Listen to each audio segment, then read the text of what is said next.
नमस्कार दोस्तों। एक बार फिर से ग्रामीण डिफेंस एकेडमी के इस YouTube चैनल पर, डिजिटल प्लेटफॉर्म पर, ऑनलाइन प्लेटफॉर्म पर आपका सभी का स्वागत है, हार्दिक अभिनंदन है, खैर मकदम है। आप सभी का एक बार फिर से हार्टीएस्ट वेलकम है। मैं मुकेश कटवाल एक बार फिर से आपको याद दिला देना चाहता हूं कि अपन इंग्लिश के 2 वीडियोस यहां पर पहले ले चुके हैं, जिसमें एक इंट्रोडक्टरी क्लास थी आपकी, और उसके बाद में जो सेकंड क्लास अपनी रही है वो रही है आपकी कंडीशनल की एक्सरसाइज की।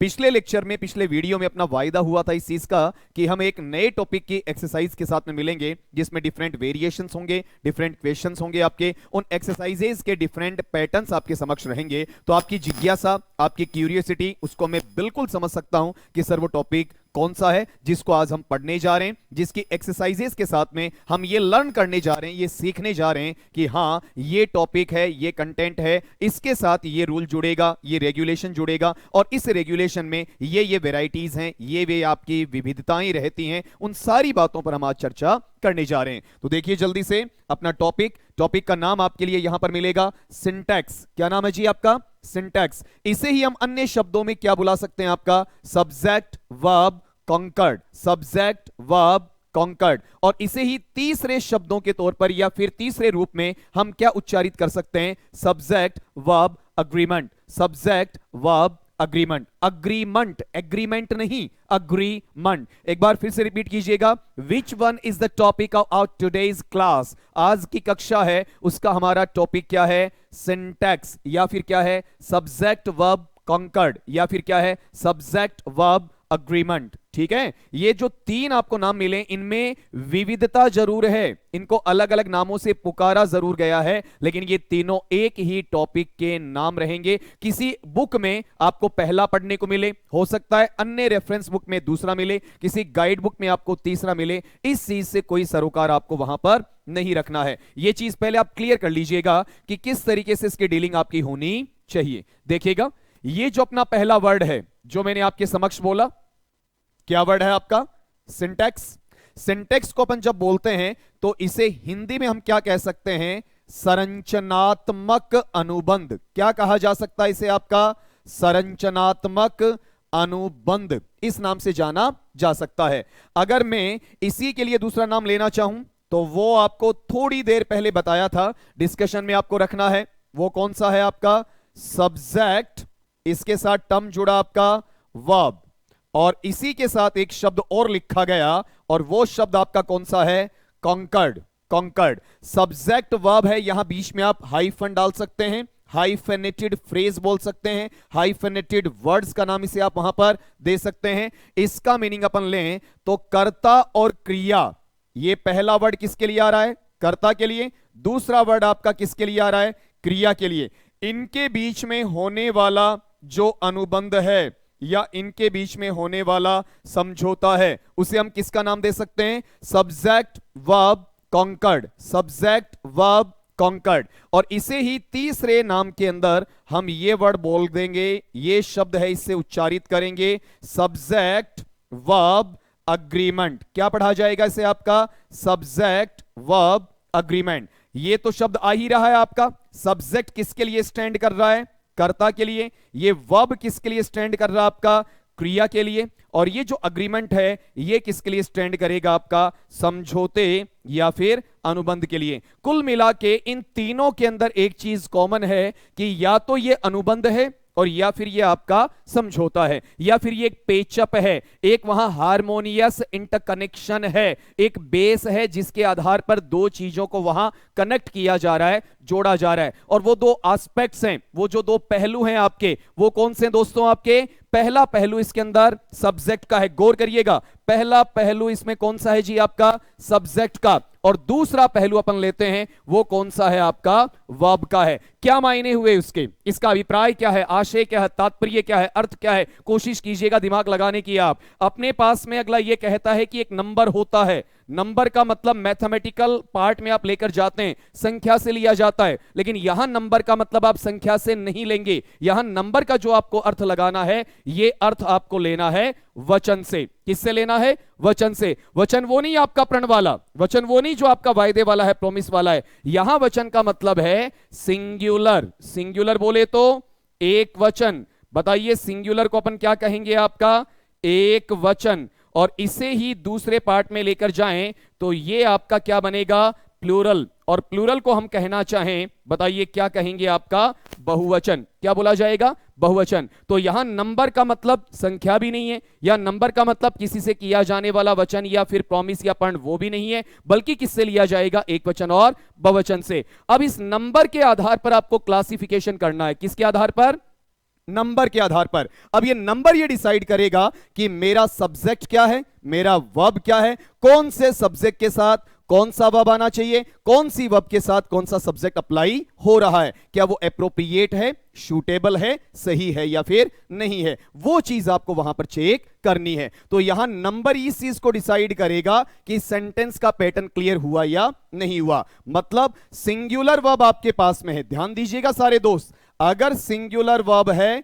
एक वचन का क्रिया शब्द है, तो इसके साथ में मेरा सब्जेक्ट भी मुझे कैसा मिलना चाहिए, आपका सिंगुलर सब्जेक्ट ही मिलना चाहिए। उल्टे वे में आप ऐसा बोल सकते हैं कि सिंगुलर सब्जेक्ट के साथ क्या लगेगा, आपका सिंगुलर वर्ब लगेगा। ठीक इसी तरीके से आप ये ले सकते हैं, जैसे अपन उल्टे वे में लिख देते हैं कि प्लूरल सब्जेक्ट आपका है या बहुवचन का कर्ता आपके पास में है, तो उसके साथ में आपका जो वर्ब आएगा वो वर्ब भी कैसा रहेगा, प्लूरल ही रहेगा। बहुवचन के साथ आप क्या लगाएंगे, बहुवचन, एक वचन के साथ क्या लगाएंगे, एक वचन, फिर बोल रहा हूं बहुवचन के साथ बहुवचन, एक वचन के साथ एक वचन, बिल्कुल पैरेलल है आपका, कहीं पर कंफ्यूजन नहीं होता है। एक वचन को लेकर आएगा और बहुवचन आपका बहुवचन को लेकर आएगा। लेकिन ये दोनों किस पर डिपेंड करते हैं, आपका नंबर के ऊपर डिपेंड करते हैं। इसी के द्वारा डिसाइड किया जाएगा कि मेरा वर्ब कौन सा रहेगा। अब ये चाहे आपका हेल्पिंग वर्ब है, सहायक क्रिया है, या फिर आपका वहां पर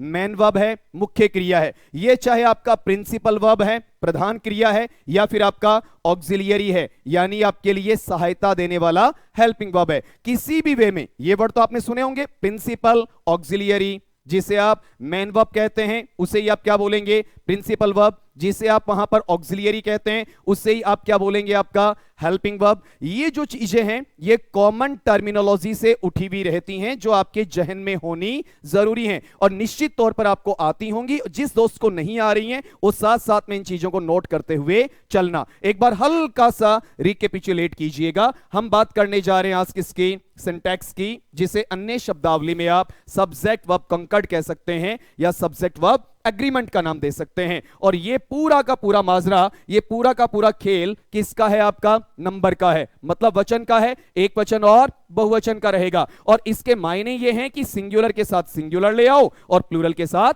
प्लूरल ले आओ। लेकिन ये सिंगुलर प्लूरल जो चल रहा है आपका, ये किसके बेस पर है, सब्जेक्ट और वर्ब के बेस पर। ये जो अग्रीमेंट होना है, ये जो कॉन्कर्ड होना है, ये किसके बीच में होना, आपका कर्ता और क्रिया के बीच में होना है। अब अगला हमसे क्या पूछ सकता है कि इस सब्जेक्ट के साथ इज़मार होगा कि वॉजवर होगा, हैज हैव होगा कि हेड होगा, कि डिड होगा या फिर आपका डूडस होगा, या विल शेल होगा, या फिर वर्ब का फर्स्ट फॉर्म आएगा या वर्ब के फर्स्ट फॉर्म में एस या ईएस आएगा। ये चीजें हैं, यहां से अपना क्वेश्चन आपका अराइज होता है। तो मल्टीपल चॉइस क्वेश्चन के अंदर सबसे बड़ी दिक्कत यही आती है कि हमें ये पता नहीं होता कौन सा सिंगुलर है कौन सा प्लूरल है। जब ये पता चल जाता है कि ये सिंगुलर और ये आपका प्लूरल है, उसके बाद में सब्जेक्ट को फाइंड आउट करना होता है कि वो सिंगुलर है कि नहीं है, वो प्लूरल है कि नहीं है। अब वो भी फाइंड आउट कर लिया तो तीसरी ये कि इनका पेचअप में करता हूं, इनको अटैच करता हूं, एसोसिएट करके रखता हूं, जोड़ने की कोशिश करता हूं, तो मेरा एस्टेब्लिशमेंट, मेरा इंप्लीमेंटेशन, मेरा क्रियान्वयन जो इसके साथ है वो सटीक है क्या, वो खरा उतरता है या नहीं उतरता है। इन सारे सवालों का जवाब जानने के लिए अपन चलते हैं आज के टॉपिक के पहली स्लाइड पर, पहले क्वेश्चन के ऊपर, जहां पर आपका प्रीवियस जो स्कीमा है, पूर्व जो ज्ञान है आपका, प्रीवियस इंफॉर्मेशन आपके पास है, प्रीवियस नॉलेज है, उसकी टेस्टिंग भी हो जाएगी और यह भी देखने को मिल जाएगा कि क्या आप इसमें अपने एडिशनल नॉलेज को अटैच कर पा रहे हैं, इसमें इंक्रीजमेंट आपको मिल रहा है, क्या इसमें इनहांसमेंट के साथ में कुछ ये चीज बेनिफिशियरी है या नहीं है, और है तो किन मायनों में है और किन एस्पेक्ट के साथ में आपके नॉलेज को इनहांस करने में आपके लिए असिस्टेंट का काम करती है, आपको असिस्टेंस देती है, आपके लिए एक हेल्पिंग नेचर है उसको वहां पर अवेलेबल करवाती है। चलिए बिना देरी किए बिना अपन चलते हैं आज के पहले सवाल के ऊपर। आवर फर्स्ट क्वेश्चन, हमारा जो पहला सवाल है, पहला क्वेश्चन है, everyone blank space done his और her homework. Everyone blank space done his और her homework. My first option is has, second one is have, third one is do, and fourth and the last in the form of none of these, उपरोक्त में से कोई नहीं, और ऊपर वाले हमारे पास में ऑक्सिलियरीज हैं।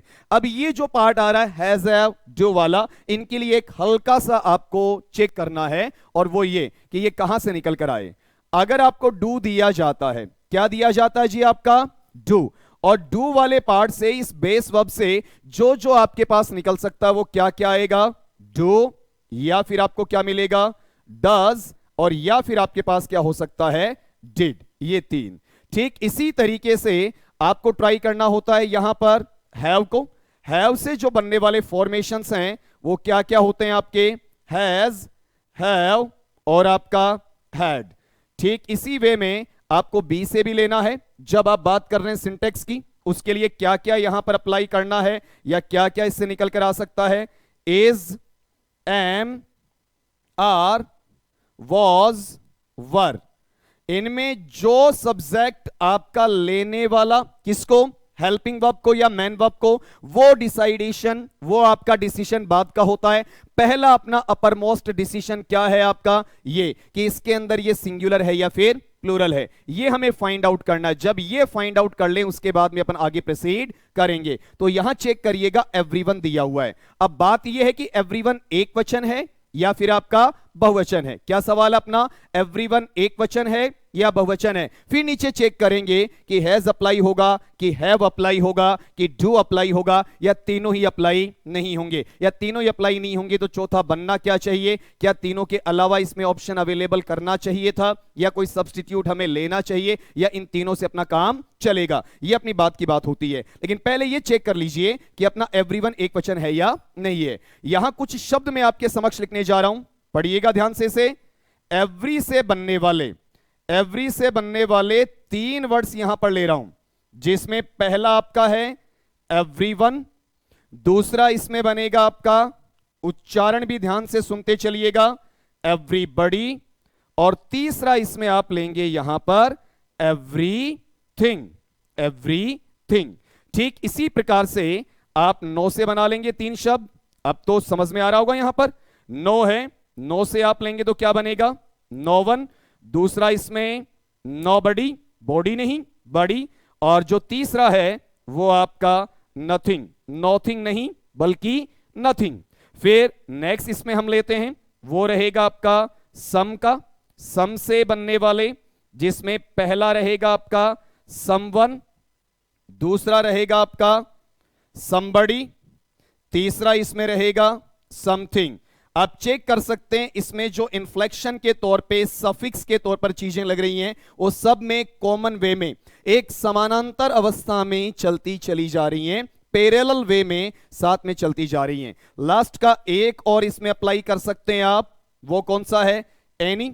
एनी से अगर आप बनाते हैं तो पहला अपने पास में क्या रहेगा, एनी वन, दूसरा हम लेंगे वो कौन सा है, एनी बड़ी, तीसरा हम लेंगे वो बताइए कौन सा है, एनीथिंग। क्या क्या रहेगा आपका वहां पर, एनी वन, एनीबडी, एनीथिंग। हल्का सा रेपिटेशन दीजिएगा इन सब को, इसमें किस किस को शामिल वहां पर किया जा रहा है देखिएगा जरा। इसमें पहला किससे लिया आपने, एवरी से, दूसरा किससे लिया, नो से, तीसरा किससे लिया, सम से, चौथा किससे लिया, एनी से।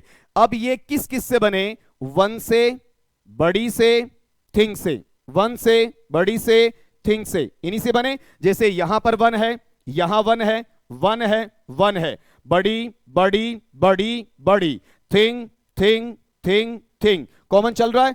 जो रूट वर्ड है आपका वो इसके साथ में अटैच्ड है। अब बताइए एवरी से क्या क्या बना, एवरीवन, एवरीबडी, एवरीथिंग। नो से नो वन, नोबडी, नथिंग। सम से समवन, समबडी, समथिंग। एनी से एनीवन, एनीबडी, एनीथिंग। अब सवाल ये कि ये शब्दों के अपन काउंटिंग करके देखते हैं तो 3 + 3 + 3 + 3 = 12। 3 × 4 = 12। टोटल काउंटिंग आपके पास में कितनी आ रही है इनकी, 12। ठीक है। अब ये जितने भी हैं इन सब के साथ में जब भी आपको हेल्पिंग वर्ब या मैन वर्ब, क्या हेल्पिंग वर्ब या मैन वर्ब अप्लाई करनी पड़े तो ये हमेशा ही बताइए कैसा रहेगा आपका, सिंगुलर। हमेशा ही कैसा रहेगा, सिंगुलर, एक वचन माने जाएंगे। ये 12 शब्द दोस्तों आपको याद रखने हैं। ये वाले जो आपके समक्ष लिखे हुए, ये 12 के 12 कैसे रहेंगे, आपके सिंगुलर या फिर एक वचन रहेंगे। अब हम यहां ट्राई करते हैं। ये जो अपने पास में डू आ रहा है, ये डू सिंगुलर है कि प्लूरल? प्लूरल है, बहुवचन है। हैव को हम ले रहे हैं, ये सिंगुलर है कि प्लूरल? प्लूरल, बहुवचन। हट गया ना आपका। मुझे तो यहां पर एवरीवन है, इसके साथ चाहिए, क्या चाहिए आपका, सिंगुलर चाहिए, एक वचन चाहिए। और एक वचन मेरे पास में एक ही बनता है, कौन सा बनता आपका, हैज। कौन सा बनेगा जी, हैज। ये लीजिए अपना आंसर पहले का हैज रहा। अब ये भी चेक करिए कि इसके फर्दर पोस्चर में, आगे वाले टुकड़े के अंदर ये चीज कवर कर रही है क्या, ये चीज इसमें सलीके के साथ में, शुद्धता के साथ में अनुप्रयोगित होती है या नहीं होती है। जनरल वे में अपन पढ़ते हैं सारे कि हैज है या फिर हैव है या फिर आपका हैड है, इनके साथ में मुझे क्या लगाना पड़ेगा, वर्ब का थर्ड फॉर्म। हम क्या लगाते हैं, वर्ब का थर्ड फॉर्म जनरल वे में, मोस्टली, ऑलमोस्ट। ऐसा नहीं कि 100%, कुछ जगह पजेसिव का काम कर जाता है, कुछ जगह मैन वर्ब का काम कर जाता है, तो वहां पर इसके साथ थर्ड फॉर्म आवश्यकता में नहीं आती है। लेकिन अगर इसे आपका हेल्पिंग वर्ब के तौर पर काम में लिया जाता है तो इसके साथ में क्या अप्लाई होना चाहिए, वर्ब का थर्ड फॉर्म, या अन्य शब्दों में कहें तो पास्ट पार्टिसिपल का नाम इसे दिया जा सकता है। तो यहां चेक करिएगा थर्ड फॉर्म है या नहीं है। अपन वर्ब फॉर्म को लेते हैं, चेक करिए वर्ब फॉर्म अपने पास में कौन सा आ रहा है। ये रहा आपका डन। डन के तीनों फॉर्म आपको आने चाहिए। फर्स्ट क्या है, डू। सेकंड इसका क्या बनता है, डिड। थर्ड बताइए इसमें क्या रहेगा आपका, डन। तो यहां पर अपना स्ट्रक्चर किसका बना, डू डिड डन। किसका आ रहा है, डू डिड डन। फिर बोल रहा हूं किसका आ रहा है, do did done. Third form है आपका, और यहां पर मुझे थर्ड ही चाहिए था और मुझे थर्ड वहां पर मिल रहा है। तो अपना आंसर क्या रहा आपका, हैज। अब यहां पूरा आंसर एक बार मेच कर लीजिएगा, फुल सेंटेंस को स्पीक आउट करते हैं अपन। एवरीवन हैज डन हिज और हर होमवर्क। प्रत्येक ने अपना गृह कार्य पूरा कर लिया है, चाहे वो बालक है, बालिका है, छात्र है, छात्रा है, लड़का है या फिर लड़की है। फिर चलते हैं अपन इसके अगले क्वेश्चन के ऊपर।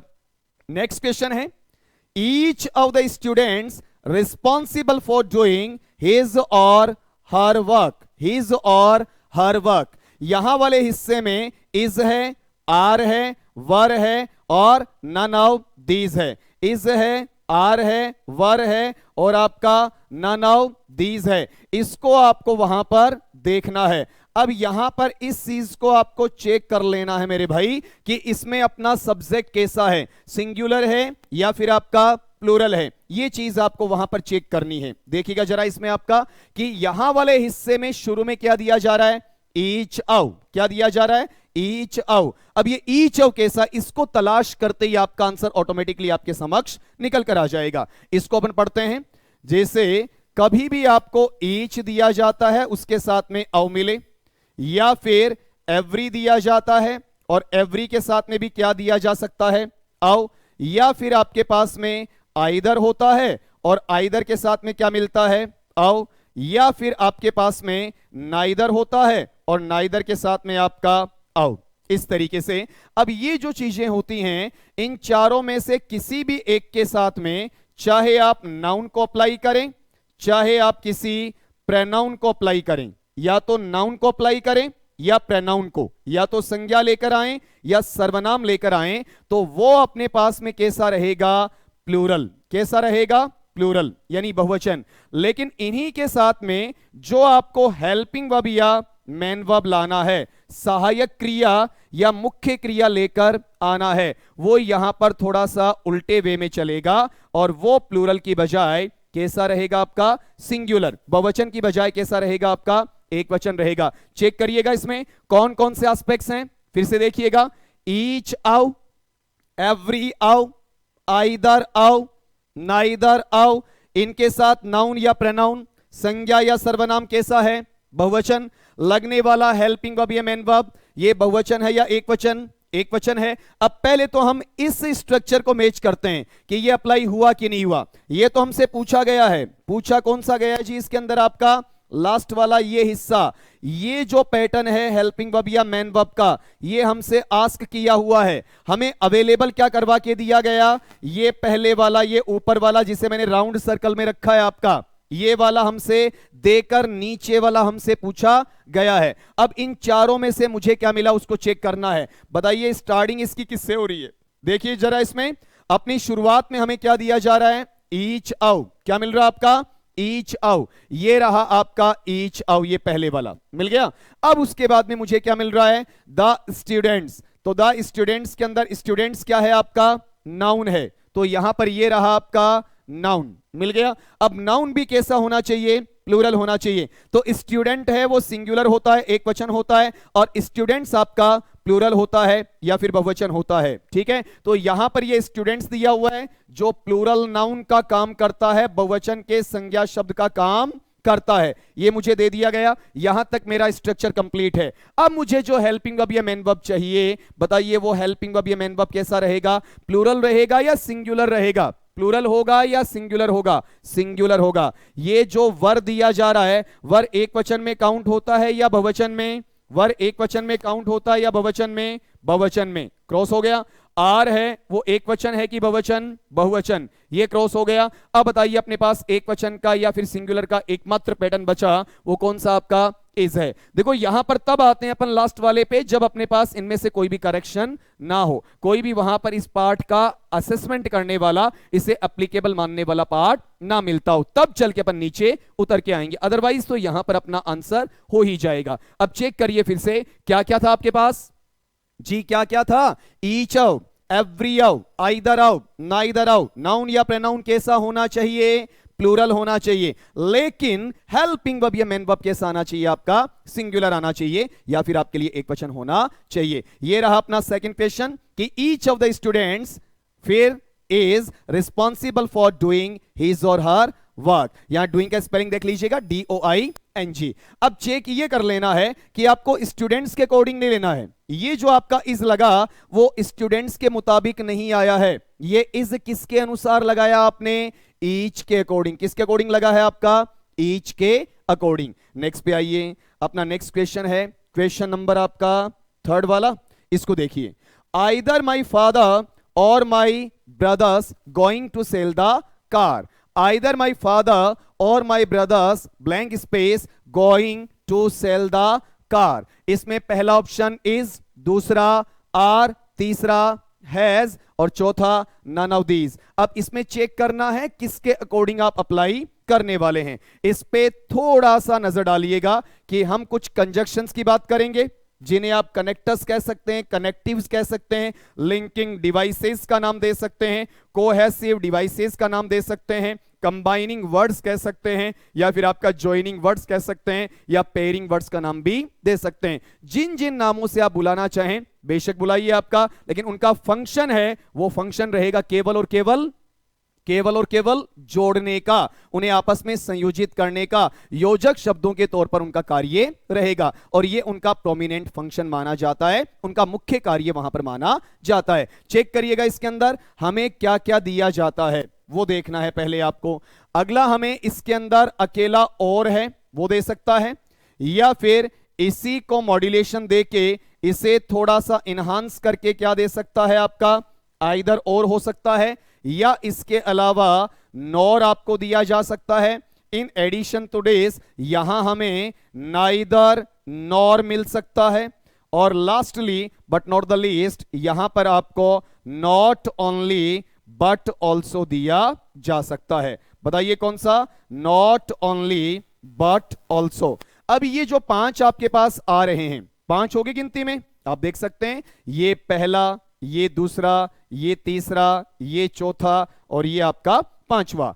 अगला ये चाहता है कि यहां पर आपको इस साइड में कोई पहला पार्ट मिले और इस साइड में आपको कोई दूसरा पार्ट मिले, और बीच में इन पांचों में से कोई एक होना चाहिए। पहली साइड में पहला कोई शब्द हो सकता है, वो डूअर एविक्शन हो सकता है, एजेंट हो सकता है, सिंपल सब्जेक्ट हो सकता है, या फिर कोई नाउन या प्रोनाउन हो सकता है। ठीक, और दूसरी साइड में ही ऐसा कोई एक्शनिंग वर्ब आपका मिल सकता है। ठीक, नाउन या प्रोनाउन के तौर पर अप्लाई किया जा सकता है। अब यहां पर इनको देने के बाद अगले का सवाल यह बनता है कि आप हेल्पिंग वर्ब या फिर मेन वर्ब, क्या भैया आपका हेल्पिंग वर्ब या मेन वर्ब, सहायक क्रिया या फिर मुख्य क्रिया, ये आपको अप्लाई करना है। अब ये दोनों को मिलाकर करेंगे, या सिर्फ पहले के अनुसार करेंगे या सिर्फ आपका दूसरे के अनुसार करेंगे। ये तीन चॉइसेस, ये तीन विकल्प आपके पास में रहते हैं, इनको आपको फाइंड आउट करना है। तो चेक करिएगा जरा, इसमें यहां पर अपना हेल्पिंग वर्ब या मेन वर्ब जो आएगा वो किसके अकॉर्डिंग आएगा? आपका दूसरे के अकॉर्डिंग। किसके अकॉर्डिंग? दूसरे के। फिर बोल रहा हूं किसके अनुसार? आपका दूसरे वाले के अनुसार। इसे दोनों को जोड़कर नहीं लाना है, इसे केवल पहले के अनुसार अप्लाई नहीं करना है, इसे केवल और केवल प्रेशराइज वे में कह रहा हूं, केवल और केवल किसके अनुसार लाना है? आपका दूसरे के अनुसार। अब चेक करें कि ये वाला पैटर्न यहां पर अप्लाई हुआ या फिर नहीं हुआ। बताइए, अपना ये जो हिस्सा है डिवाइसेस वाला, कोहेसिव डिवाइसेस वाला, इनमें से कौन सा अप्लाई हुआ? देखिए जरा, क्या दिया है? आइदर। यहां पर क्या दिया है? आपका और। क्या मिल रहा है? आइदर और। ठीक है, अब आइदर और में मुझे पहला और दूसरा ये पार्ट छांटना आपका, तो पहले वाला हिस्सा इसमें ये मिलेगा, कौन सा मिलेगा? My father. दूसरे वाला ये मिलेगा, कौन सा? माई ब्रदर्स।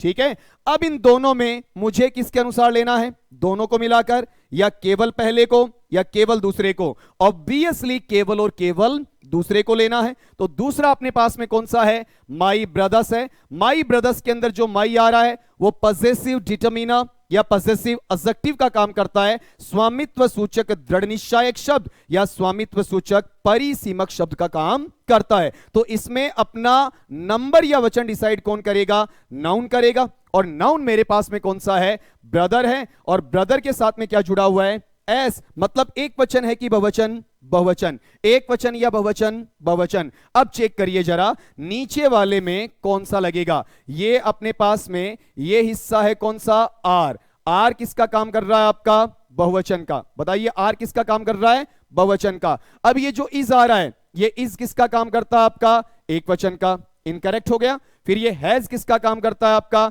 एक वचन का। इनकरेक्ट हो गया। हैज तो वैसे भी इनकरेक्ट है कि हैज के साथ में आप वर्ब का first form plus ING apply नहीं कर सकते। सिंपल सा तोड़ था। कंफ्यूजन यहां था किसमें? हिज और इज और आर में। किसमें? इज और आर के अंदर। इज के साथ भी वर्ब का फर्स्ट फॉर्म प्लस आईएनजी आता है और आर के साथ में भी वर्ब का फर्स्ट फॉर्म प्लस आईएनजी आता है। लेकिन यहां कंफ्यूजन अपन ने तोड़ा है एक वचन और बहुवचन के आधार पर, और वो चलेगा इस रूल के ऊपर। तो रूल पर एक बार वापस लौटने की कोशिश कीजिएगा, इसे रिमाइंड कीजिएगा, परमानेंट मेमोरी में, अपनी लॉन्ग टर्म मेमोरी एलटीएम में ले जाने की कोशिश कीजिएगा। क्या है आपके पास? और, आइदर और, nor, neither nor, not only but also. इसमें पहले के अनुसार या दूसरे के अनुसार? पहले के अनुसार या दूसरे के अनुसार? दूसरे के अनुसार। यहां आइदर और था, माई फादर, माई ब्रदर्स। मेरा दूसरा माई ब्रदर्स है जो बहुवचन है, और बहुवचन में हम क्या लगाएंगे? आर लगाएंगे। ये इसका आंसर बनता है। फुल सेंटेंस यूं है, आइदर माई फादर और my brothers are going to sell the car. Sell the car. अब चलिए आप नेक्स्ट क्वेश्चन के ऊपर। सवाल संख्या, क्रम संख्या आपकी 4 है। Neither my sisters nor my mother going to sell the house. Neither my sisters nor my mother blank space going to sell the house. अब जरा पीछे लिए चलता हूं आपका पिछली स्लाइड के ऊपर। चेक करिएगा, यहां पर ये पैटर्न जो आपको मिला है, देखिएगा कौन सा आपका? Neither nor. नाइदर नॉर, ना ही ना तो, ना ही ना तो। अब यहां ये हिस्सा है वो किसके लिए लेकर आ रहा है? पहले के लिए कि दूसरे के लिए? दूसरे के लिए। अब चलिए यहां पर देखिएगा, यहां मेरे पास में इनमें से जो मुझे सेलेक्ट करना है उन पांचों के अंदर से, वो मिलेगा ये वाला। कौन सा है? Neither nor. कौन सा है जी आपका? Neither nor. और इसमें जो पहला पार्ट वो मिल रहा है माई सिस्टर्स। दूसरा पार्ट जो मुझे चाहिए वो कौन सा मिल रहा आपका? My mother. और मुझे लेना किसके अनुसार है? दोनों के अनुसार, पहले के अनुसार, दूसरे के अनुसार। जी हां, किसके अनुसार? निसंदेह तौर पर दूसरे के अनुसार लेना है। और दूसरे वाले में फिर से चेक करिए, माई किसका काम कर रहा है? पजेसिव डिटरमिनर या पजेसिव एडजेक्टिव का। नाउन का काम इसमें कौन कर रहा है? मदर कर रहा है। और मदर प्लूरल है कि सिंगुलर? बहुवचन है या एक वचन है आपका? एक वचन है। अब यहां नीचे छांटिएगा कि इनमें से कौन सा एक वचन है और कौन सा आपका बहुवचन है। ये जो आर आप ले रहे हैं ये किसका काम कर रहा है? प्लूरल का, बहुवचन का हट गया। फिर आपका इज है वो एक वचन है। हैड एक वचन भी होता और बहुवचन भी। पहले ये क्लियर करना है, हैड एक वचन भी होता और बहुवचन भी। अगर आपके सब्जेक्ट्स यूं आते हैं जिसमें आप ये लेते हैं आई, वी, यू, दे, या फिर आपका प्लूरल। इसके अलावा जैसे आप लेते हैं ही, शी, एट, या फिर किसी का नाम, या आपका सिंगुलर, ये लीजिए। अब इनमें से किसी भी एक को आप लेकर चलें तो यहां पर अपने पास इन सब के साथ में आपका पास्ट परफेक्ट टेंस में क्या लगेगा? हैड। हैड को इससे कोई फर्क नहीं पड़ता है कि आपका सब्जेक्ट आई, वी, यू, दे बहुवचन है कि ही, शी, इट, नेम एक वचन है। सबके साथ समान तौर पर आप क्या अप्लाई कर सकते हैं? हैड। अब अपने लिए दुविधा क्या बनी कि हम हैड लगाएं कि ना लगाएं, क्योंकि हैड एक वचन भी होता है और हेड आपका बहुवचन भी होता है। तो इसका सॉल्यूशन आप यूं निकाल सकते हैं कि अगर आपको जनरल वे में हैड है या फिर हैज है या फिर आपका हैव है, देखिएगा कौन कौन सा, हैज, हैव, हैड, ये मिलता है और इनमें से कोई भी एक आपका हेल्पिंग वर्ब का काम करता है तो इनके साथ लगने वाला मैन वर्ब वो कैसा रहेगा? वर्ब का थर्ड फॉर्म। इनका जो प्रिंसिपल वर्ब रहेगा वो कौन सा रहेगा? वर्ब का थर्ड फॉर्म रहेगा। ठीक है, अब चेक करते हैं कि अगर मैं हेड यहां अप्लाई कर देता हूं तो मुझे क्या दिया जा रहा है? गोइंग। गोइंग क्या है? वर्ब का फर्स्ट फॉर्म प्लस आईएनजी। कभी भी हैज, हैव, हैड इनके साथ में वर्ब का first form plus ING apply नहीं होता है, इंप्लीमेंट नहीं किया जाता है। दैट्स इट, ये चीज समझ लेनी है। इसी वजह से यहां वाले पार्ट के अंदर हम क्या अप्लाई नहीं कर पाएंगे? आपका हैड अप्लाई नहीं कर पाएंगे। अगर लेते तो मुझे क्या चाहिए? वर्ब का थर्ड फॉर्म चाहिए। अब ये एक वचन था और साथ में वर्ब का फर्स्ट फॉर्म प्लस आईएनजी ले रहा है। ये दोनों शर्तें बताइए कौन पूरी करेगा? आपका इज पूरी करेगा। अपना पूरा सवाल क्या बनता है? सॉरी, अपना पूरा सवाल क्या बनेगा? Neither my sisters nor my mother is going to sell the house. अब ये दोनों काम करेगा आपका। इसके अंदर वर्ब का फर्स्ट फॉर्म प्लस आईएनजी ये वाला भी है और इसके अंदर आपके पास में सीधा सीधा एक वचन भी है। ठीक है, अब चलते हैं अपन जल्दी से अपने पांचवें सवाल के ऊपर। अपना पांचवा क्वेश्चन ये है, the samples on the tray in the lab blank space testing. Testing पहला ऑप्शन है नीड, दूसरा ऑप्शन है नीड्स और तीसरा ऑप्शन है आपका नीड नॉट। कौन सा है? Need not. और लास्टली अपने पास में आ रहा है none of these, none of these. अब इसको चेक करते हैं एक बार। पहले तो यहां पर इन पे हल्का सा नजर डालिएगा। जनरल वे में जब हम इनका यूज करते हैं तो नीड मेरे लिए क्या बनता है? वर्ब का फर्स्ट फॉर्म बनता है। अगर मैं नीड के साथ में एस जोड़ देता हूं तो ये मेरे लिए वर्ब का फर्स्ट फॉर्म प्लस एस बनता है।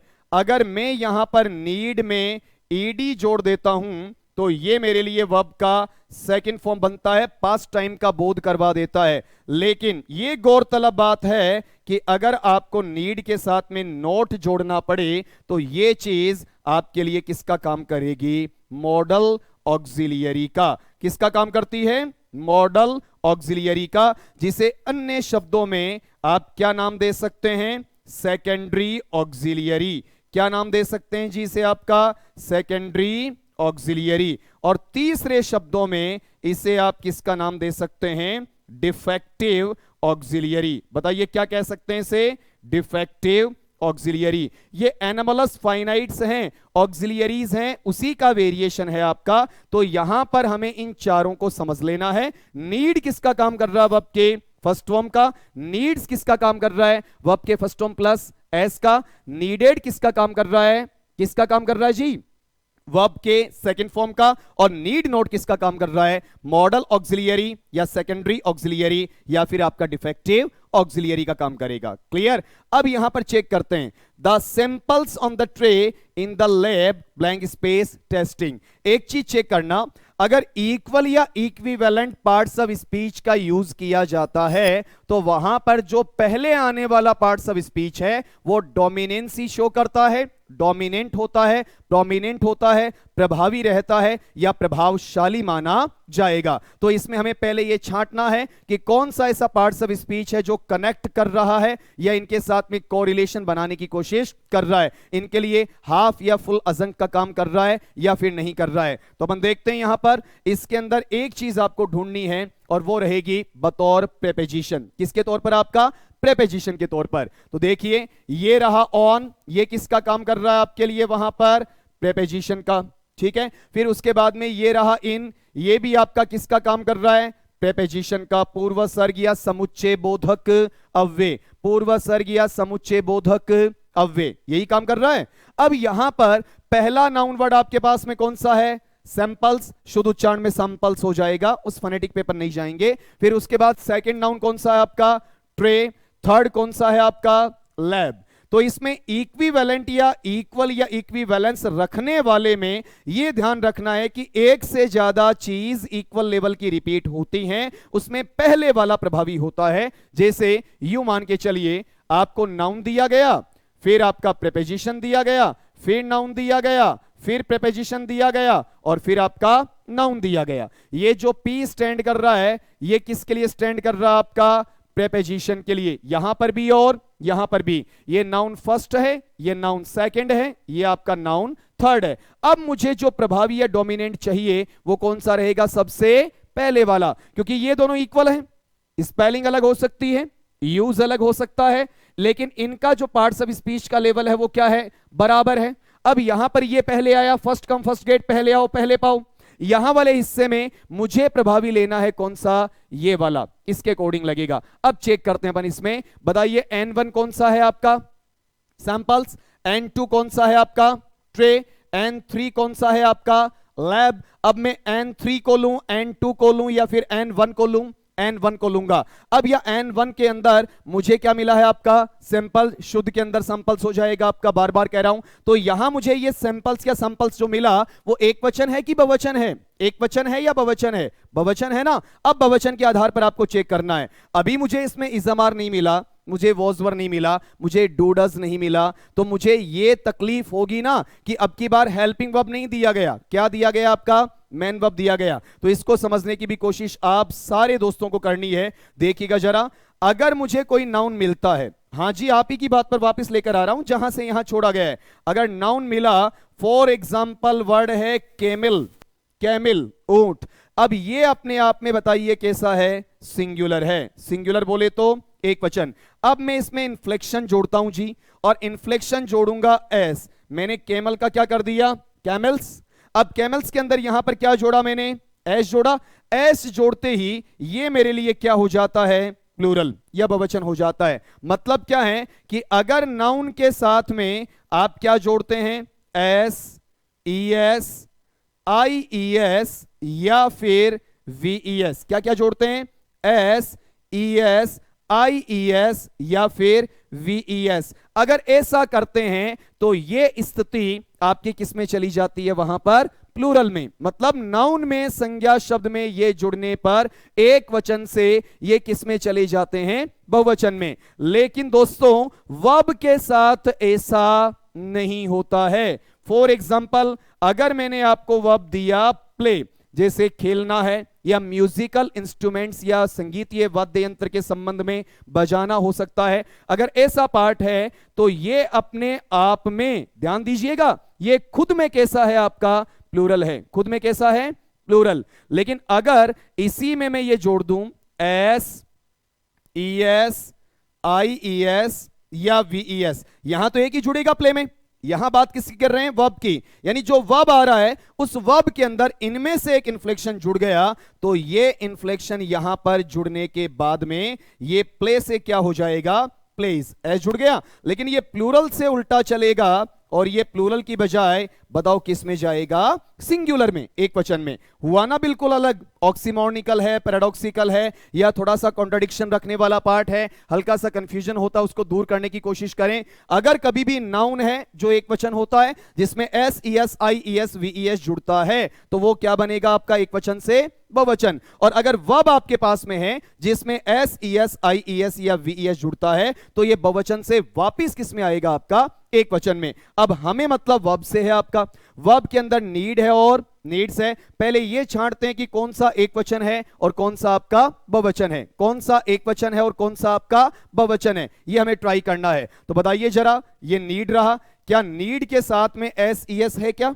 नहीं है ना। तो ये बताइए किसका काम करेगा यहां पर, ये प्लूरल का काम करेगा, बहुवचन का काम करेगा। नीड्स को आप देखते हैं, ये वर्ब के फर्स्ट फॉर्म में क्या दे रहा है मुझे, एस दे रहा है। ये रहा वर्ब के फर्स्ट फॉर्म के साथ में एस। अगर वर्ब में एस जुड़ रहा है, अगर वर्ब में एस जुड़ रहा है तो ये बताइए प्लूरल में जाएगा या फिर आपका सिंगुलर में, प्लूरल में जाएगा कि सिंगुलर में, सिंगुलर में यानी एक वचन में जाएगा। फिर यहां पर अपन नीड नोट की बात करते हैं, तो नीड नोट वाला हिस्सा है, ये बता दीजिए ये किस में जाएगा आपका, मॉडल ऑक्सिलियरी में। किस में जाएगा आपका, मॉडल ऑक्सिलियरी में। ठीक है, अब ये नन ऑफ दीज तो बात का किस्सा है, पहले इसको सोल्व करके देखते हैं जरा अपन।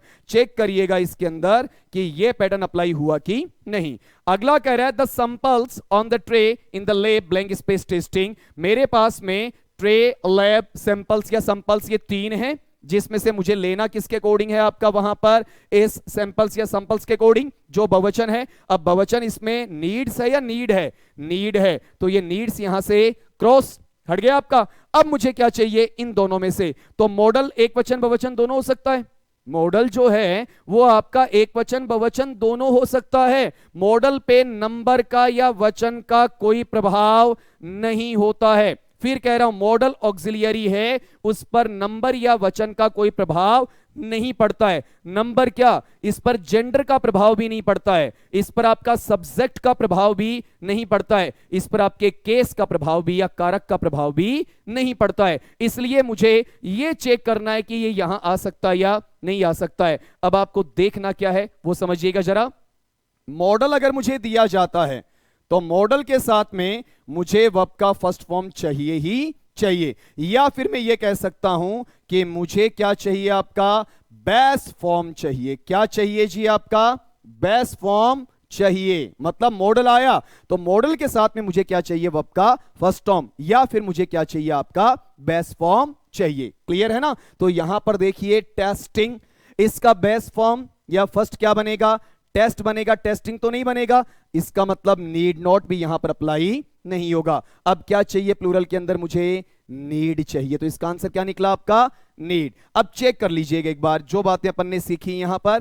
पहली बात तो ये थी कि नीड अपने लिए किसका काम कर रहा है, वर्ब के फर्स्ट फॉर्म का। नीड्स किसका काम कर रहा है, वर्ब के फर्स्ट फॉर्म प्लस एस का। नीडेड किसका काम कर रहा है, वर्ब के सेकंड फॉर्म का। और नीड नॉट मेरे लिए किसका काम कर रहा है, मॉडल ऑक्सिलियरी का, सेकेंडरी ऑक्सिलियरी का, डिफेक्टिव ऑक्सिलियरी का, या फिर सेकंड लेवल पे आने वाली एनोमलस फाइनाइट्स का काम कर रहा है। ठीक है, ये दूसरी बात अपन ने सीखी कि अगर इक्वल या इक्विवेलेंट या इक्विवेलेंस रखने वाले जो पार्ट्स ऑफ स्पीच हैं जो एक से ज्यादा आते हैं तो उसमें प्रेफरेंस हमेशा पहले वाले को मिलती है। अब पहले वाला ये रहा, और प्रीपोजिशन के कैटेगराइजेशन में ये पहले वाले सब्जेक्ट या पहले वाले नाउन या पहले वाले प्रोनाउन है उसके अकॉर्डिंग ही अप्लाई करवाता है। तो हमने नाउन फर्स्ट को लिया यहां पर, और नाउन फर्स्ट अपने पास में कौन सा है, सैंपल्स है, और इसके अकॉर्डिंग बहुवचन में हमने नीड लिया। नीड नॉट एक वचन बहुवचन दोनों होता है, लेकिन क्यों नहीं ले पाए, क्योंकि ये मॉडल ऑक्सिलियरी है, अपने साथ में वर्ब का फर्स्ट फॉर्म या फिर बेस फॉर्म लेता है। इस वजह से मेरा आंसर मेरे पास में क्या है,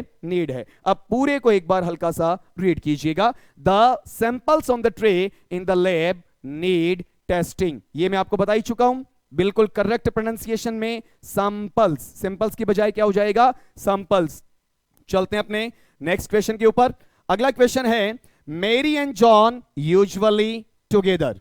मेरी एंड जॉन यूजुअली टुगेदर। अब चेक करिएगा, इसमें यहां पर अपने पास में दो वर्ड दिए हुए हैं, जिसमें एक क्या है आपका मेरी, दूसरा नाउन वर्ड क्या है आपका जॉन, और इनको जोड़ने के लिए जो कनेक्टर आ रहा है वो कौन सा है आपका एंड। जनरल मैनर में आपको यह सीखना है कि कभी भी आपको कोई नाउन दिया जाता है, फिर क्यूमुलेटिव कंजक्शन एंड दिया जाता है, और फिर से आपको क्या दिया जाता है, नाउन।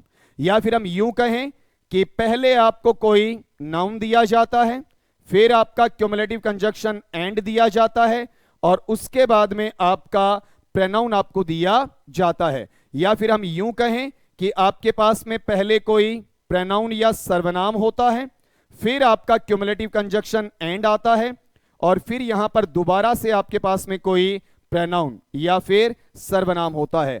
अगर ये केसेस आपको मिलते हैं, ये स्ट्रक्चर्स आपको वहां पर दिए जाते हैं, तो इनके साथ में लगने वाला हेल्पिंग वर्ब या फिर मेन वर्ब, क्या हेल्पिंग वर्ब या मेन वर्ब, ये कैसा रहना होता है आपका प्लूरल, अर्थात बहुवचन रहना होता है, बशर्ते कोई प्रोवर्बियल, सेइंग सम, एडेजिकल, मैक्सिमिकल या फिर प्रिविलेंट स्टेटमेंट नहीं होना चाहिए। कोई कहावतीय, लोकोक्ति संबंधी या फिर कोई प्रचलित वाक्यांश है या कोई दृष्टांत है, इस टाइप का वक्तव्य या इस टाइप का स्टेटमेंट वहां पर नहीं होना चाहिए। तब ये अपना ऑलमोस्ट या मोस्टली कैसा जाएगा, आपका प्लूरल जाएगा। तो अगले ने ये कहा कि मेरी और जॉन सामान्यतया या अक्सर साथ साथ रहते हैं। तो इसमें कोई भी प्रोवर्बियल या सेइंग सम मीनिंग आपको देखने को नहीं मिल रहा, नहीं मिल रहा ना आपका। इसके मायने क्या है कि ये एंड इसी तरीके से चलेगा आपका। देख लीजिए, मेरी यहां पर क्या है, नाउन है, संज्ञा शब्द। जॉन यहां पर क्या है, नाउन है। इन दोनों नाउन्स को आपने किससे जोड़ा है, एंड से जोड़ा है। इसके मायने इसके साथ आने वाला कैसा रहेगा, आपका प्लूरल या फिर बहुवचन माना जाएगा। अब इसमें से हम बात कर ही चुके हैं, एक वचन और बहुवचन की बात कर चुके हैं ना आपका भाई। अभी थोड़ी देर पहले अपनी बात हुई थी, देखिएगा जरा कि अगर नाउन के साथ S E S I E S V E S जुड़ता है तो आपका एक वचन से बहुवचन होता है, लेकिन अगर वर्ब के साथ में S E S I E S या वी एस जुड़ता है तो बहुवचन से वापस किस में आता है, आपका एक वचन में आता है। अब हमें यहां फोकस किस पे करना है, वर्ब के ऊपर। इसमें हेल्पिंग वर्ब आपके पास में नहीं है, ऑक्सिलियरी नहीं है, केवल प्रिंसिपल वर्ब है या फिर आपका मेन वर्ब है, प्रधान क्रिया है या फिर आपका मुख्य क्रिया है। ये चीज आपको यहां पर चेक करनी है। देखिएगा जरा इसके अंदर अपने इस पैटर्न में मुझे क्या दिया जा रहा है, आपका प्लेज। प्लेज क्या है, इसका डिक्शन खोलिए। वर्ब का फर्स्ट फॉर्म प्लस में क्या है आपके पास, एस। वर्ब का फर्स्ट फॉर्म प्लस एस। इसका मतलब ये कैसा है, आपका प्लूरल है या फिर सिंगुलर है, प्लूरल है या फिर सिंगुलर है, सिंगुलर एक वचन है। नीचे वाला देखिएगा, ये क्या है आपका प्ले, केवल क्या है वर्ब का फर्स्ट फॉर्म है। इसके मायने ये यहां पर सिंगुलर का काम करेगा या फिर आपका प्लूरल का, सिंगुलर का काम करेगा या प्लूरल का, प्लूरल का काम करेगा। फिर बचा अपने पास प्लेइंग, वर्ब का फर्स्ट फॉर्म प्लस आईएनजी। क्या है, वर्ब का फर्स्ट फॉर्म प्लस आईएनजी है। अगर ये होता तो इसके पहले इजमार या वॉजवर या विल बी या शैल बी ऐसा कुछ तो होना चाहिए। क्या क्या होना चाहिए था, इजमार या वॉजवर या विल बी या शैल बी, ऐसा कुछ होना चाहिए जो मुझे नहीं मिला। इट मींस ये यहां से हट जाएगा। और वैसे भी अगर आप हल्की सी टेंस की जानकारी रखते हैं, correct forms of the verb को हल्का सा भी सरफिशियली कहीं आपका देखा हुआ है, तो ये जो टर्म आपको देखने को मिल रहा है, ऊपर ही ऊपर अपने सवाल के अंदर गौर करिएगा, कौन सा, यूजुअली। ये जनरल वे में किस में आता है, प्रेजेंट सिंपल या सिंपल प्रेजेंट या प्रेजेंट इंडेफिनेट टेंस में आता है, जहां पर ये अफर्मेटिव या पॉजिटिव स्टेटमेंट के तौर पर क्या लेगा, आपका वर्ब का फर्स्ट फॉर्म, आवश्यकता पड़ने पर एस या ईएस। मतलब अपना आंसर निकलना यहां से है, प्लेस और प्ले से। इसमें प्लेइंग का कोई रोल नहीं होगा। अब बची बात एक वचन बहुवचन की, आपको यहां क्या मिला है, एंड मिला है, और एंड इसे बहुवचन बना रहा है, तो ये प्लेस तो एक वचन का काम कर रहा है। बताइए प्लेस यहां पर किसका काम कर रहा है, आपका एक वचन का, ये भी गया और प्लेइंग भी आपका गया। तो मेरे पास में प्लूरल के तौर पर या बहुवचन के तौर पर केवल कौन सा बचा, आपका प्ले बचा। तो इसका आंसर क्या रहेगा, आपका प्ले। क्या आंसर आना चाहिए, आपका प्ले। अब चलते हैं अपन अपने नेक्स्ट क्वेश्चन के ऊपर। देखिए जरा, हल्की सी ग्लिम्स दीजिए सवाल के ऊपर, आपकी स्क्रीन पर आपकी स्लाइड के रूप में आपको मिल चुका है। सवाल आपका है, both of the dogs blank space call us. Both of the dog blank space call us. Dogs है has, have, is, none of these. Has, have, is और नन ऑफ दीज। अब इसमें चेक करना है कि अपने क्वेश्चन की starting, अपने प्रश्न की जो शुरुआत है वो किससे हुई है। देखिए जरा, क्या दिया जा रहा आपका, बोथ ऑफ। क्या मिल रहा आपको, बोथ ऑफ। जनरल वे में जब अपन बोथ को पढ़ते हैं, ध्यान दीजिएगा, बोथ का शाब्दिक अर्थ अपन लेंगे, बताओ क्या बनता है, दोनों। इसका मतलब इसमें मेरे पास में जो यूनिट्स या इकाइयां रहेंगी, कितनी इकाइयां रहेंगी, दो इकाइयां। कितनी हैं, दो रहेंगी। और ये ऑब्वियसली अपने आप को क्या बनाती हैं, आपका प्लूरल बनाती हैं। क्या बनाती हैं, आपका प्लूरल। जैसे एक एग्जांपल लेके अपन यहां पर देखते हैं, हमें यह कहा जाए, both the aspects blank space very beneficial. Beneficial, लाभकारी, हितकारी, फायदेमंद, और यहां पर आपको ऑप्शन में अवेलेबल करवाया जाए इज, एम, आर या फिर नन। इज, एम, आर या फिर नन। अब चेक करिए, बताइए क्या मिला मुझे यहां पर? बोथ। इसके साथ आने वाला नाउन क्या है? एस्पेक्ट्स। एक वचन की बहुवचन? बहुवचन। और इसमें भी कितनी यूनिट्स हैं आपकी? 2। इसका इंडिकेशन दे कौन रहा है आपका? बोथ। अब इसका मतलब ये एक वचन से बहुवचन में गया तो आपने सीधा सीधा इसमें क्या अप्लाई करवा दिया? आर। तो इसका आंसर क्या बनेगा? आर। लेकिन एक सवाल आपका उठेगा कि सर यहां पर बोथ के साथ में क्या है? आउ। कोई फर्क पड़ना है? नहीं पड़ेगा। देखिए कैसे, जैसे इसको अपन अलग निकालते हैं, बीच में एक प्रीपोजिशन है, क्या है आपका? अब है ना। अब यहां पर इधर से मुझे डॉग्स मिल रहा है, इधर से मुझे बोथ मिल रहा है। अगर आप डॉग्स का सिमेंटिक बेस तो डॉग्स का बनेगा, लेकिन डॉग्स का नहीं ले रहे, केवल आपको सिंटैक्टिक नेचर चाहिए कि सर प्रीपोजिशन में पहले वाला ले सकते हैं क्या, उससे आंसर निकलेगा? बेशक निकलेगा आपका। अगर यहां से भी लेते हैं तो ये भी आपका कितनों के लिए आ रहा है? दोनों के लिए, मतलब 2 के लिए आएगा। और ये अपने आप में सिंगुलर रहेगा या प्लूरल रहेगा? प्लूरल रहेगा। एक वचन या बहुवचन? बहुवचन रहना है। और वैसे भी यहां काउंटिंग में देखेंगे तो एनिमल के तौर पर आपको कितने मिल रहे हैं? वहां पर 2 मिल रहे हैं। एक की बात नहीं हो रही है, एक डॉग की नहीं, बल्कि 2 डॉग्स की बात वहां पर की जा रही है। इसके अकॉर्डिंग आप निकाल लीजिए। अब आपको चेक करना है कि इसमें एक वचन कौन सा है, बहुवचन कौन सा। ये तो क्लियर हो गया, इसमें एक वचन नहीं आएगा। क्या आएगा आपका? बहुवचन आएगा। अब देखिए जरा इसके अंदर अपने पास में ये जो पैटर्न मिल रहा है उसमें आपका इज है और हैज है। इनको हां बिल्कुल समझ रहे हैं। ये इज एक वचन है, हट गए यहां से। ये हैज भी क्या है? एक वचन, हट गए यहां से। तो इसमें बहुवचन तो एकमात्र है, कौन सा? हैव आ जाएगा। अब आपका एक डाउट अराइज होगा कि सर आपने थोड़े समय पहले, कुछ लम्हात पहले आपने ये सिखाया कि हैज, हैव, हैड के साथ में क्या आता है आपका? Third form. बिल्कुल दोस्तों, ये आपको बताया था और वो चीज अपनी जगह सही भी है। जनरली अपन देखते हैं कि आपको अगर इन तीनों में से कोई एक मिलता है, क्या क्या मिलता दोस्तों?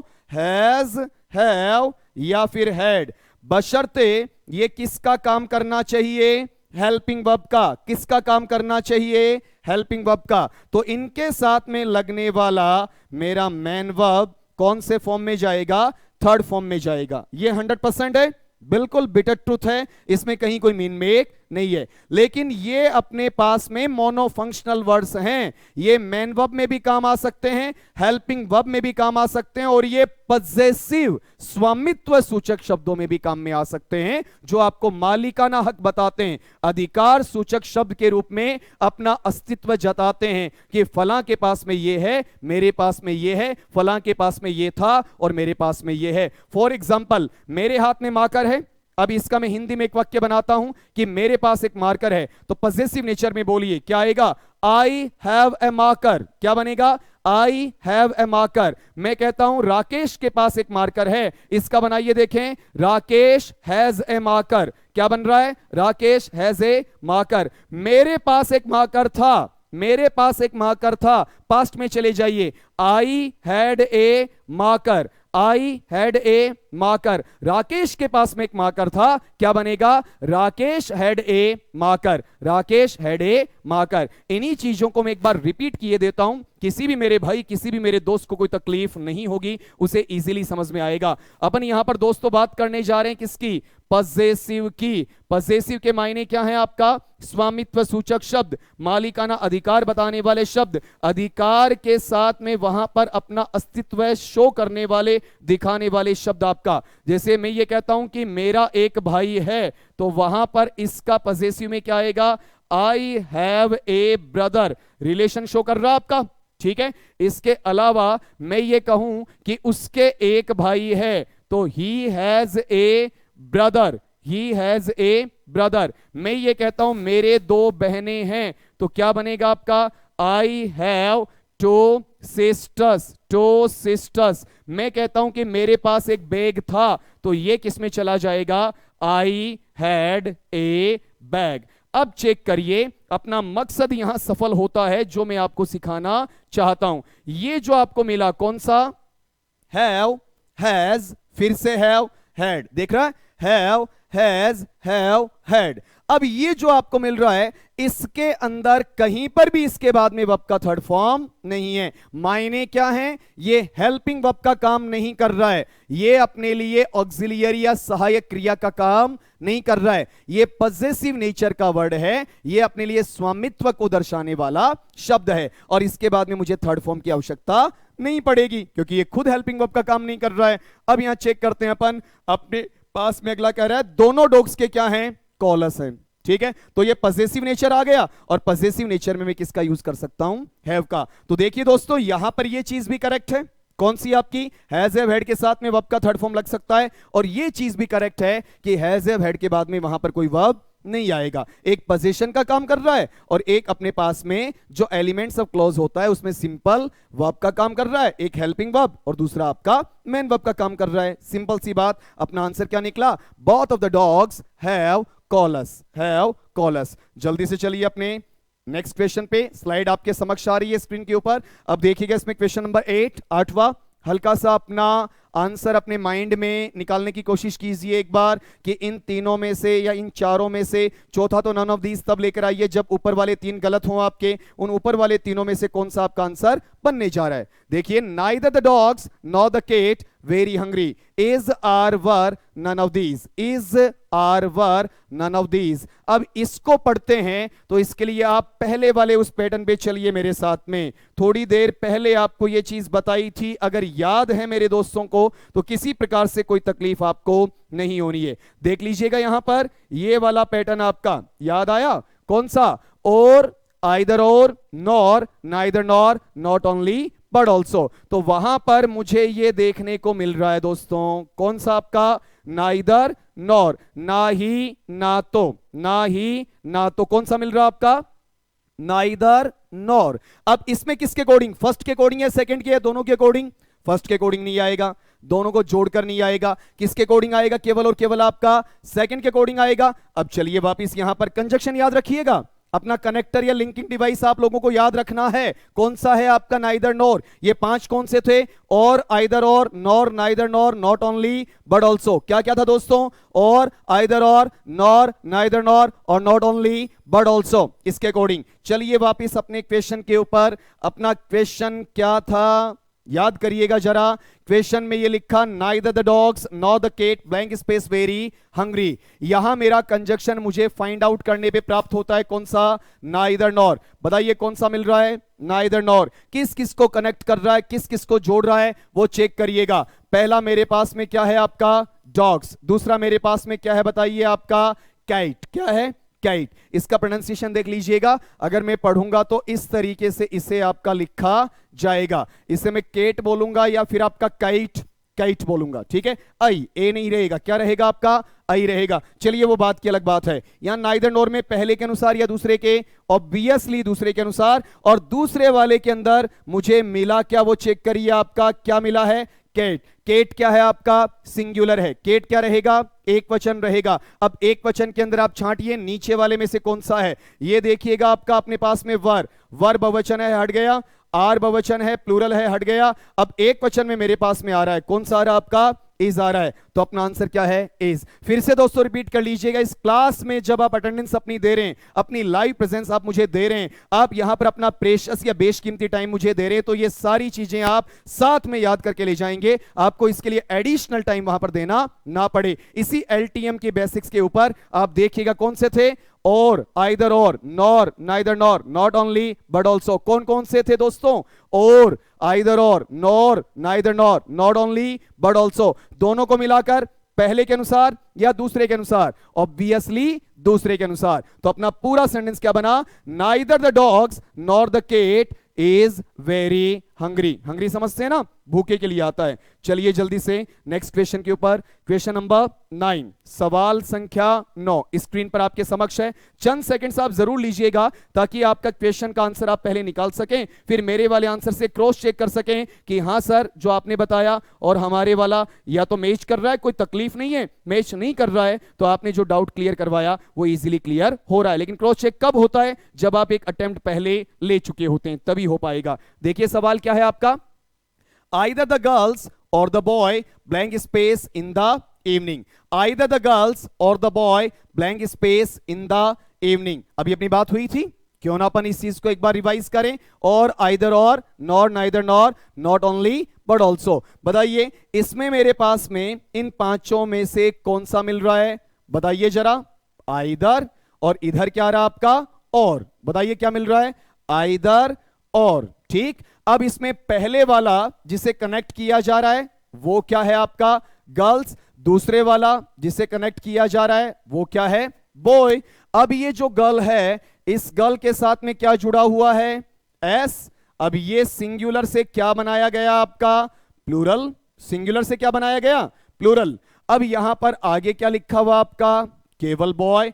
अब ये बॉय ही है, इसमें एस एस कुछ भी नहीं जोड़ा हुआ, ये आपका प्लूरल है और ये आपका सिंगुलर है, इतनी सी बात है। अब इसमें मुझे लेना किसके अकॉर्डिंग है दोस्तों, बता सकते हैं आप किसके अकॉर्डिंग अप्लाई करेंगे, दूसरे के अनुसार। दूसरा कौन सा है आपका बॉय, तो बॉय सिंगुलर है, इसके अकॉर्डिंग नीचे भी मुझे क्या चाहिए आपका सिंगुलर चाहिए। अब यहां चेक करते हैं जरा अपन, ये वॉक जो आपको दिया हुआ है, बताइए वॉक क्या है, वर्ब का फर्स्ट फॉर्म है। अकेला वर्ब का फर्स्ट फॉर्म किसका काम करेगा, किसका काम करेगा प्लूरल का। नीचे वाला हमें क्या दिया हुआ है वॉक्स, वॉक्स यहां पर क्या है वर्ब का फर्स्ट फॉर्म प्लस एस है, और ये अपने लिए किसका काम करेगा बता दीजिए, वहां पर सिंगुलर का, एक वचन का। ये डू वॉक ये तो किसी चीज को प्रेशराइज करने के लिए, अपना फोर्स है उसे शो करने के लिए, असर्ट करने के लिए, या किसी पर अपनी ताकत है उसको दर्शाने के लिए काम में लिया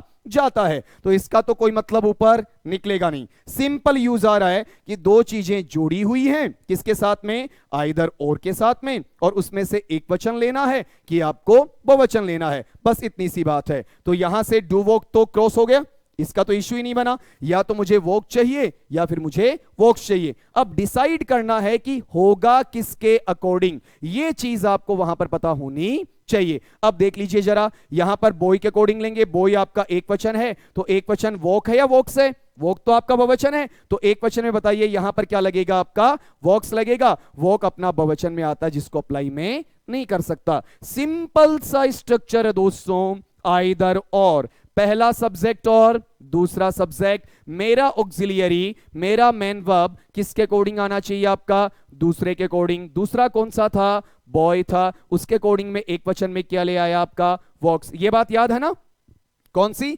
नाउन के साथ S E S I E S V E S जुड़ने पर एक वचन से बहुवचन, और वर्ब के साथ में S E S I E S V E S जुड़ने पर आपका बहुवचन से वापस एक वचन, वापस क्या बनेगा एक वचन। अब इस सवाल को दोहरा लीजिए, क्या था, आइदर द गर्ल्स और the boy walks in the evening, walks in the evening. चलते हैं अपने नेक्स्ट क्वेश्चन के ऊपर, क्वेश्चन नंबर 10, 10वां सवाल आपका देखिए जरा, आइदर द बॉय और the girls blank space in the evening.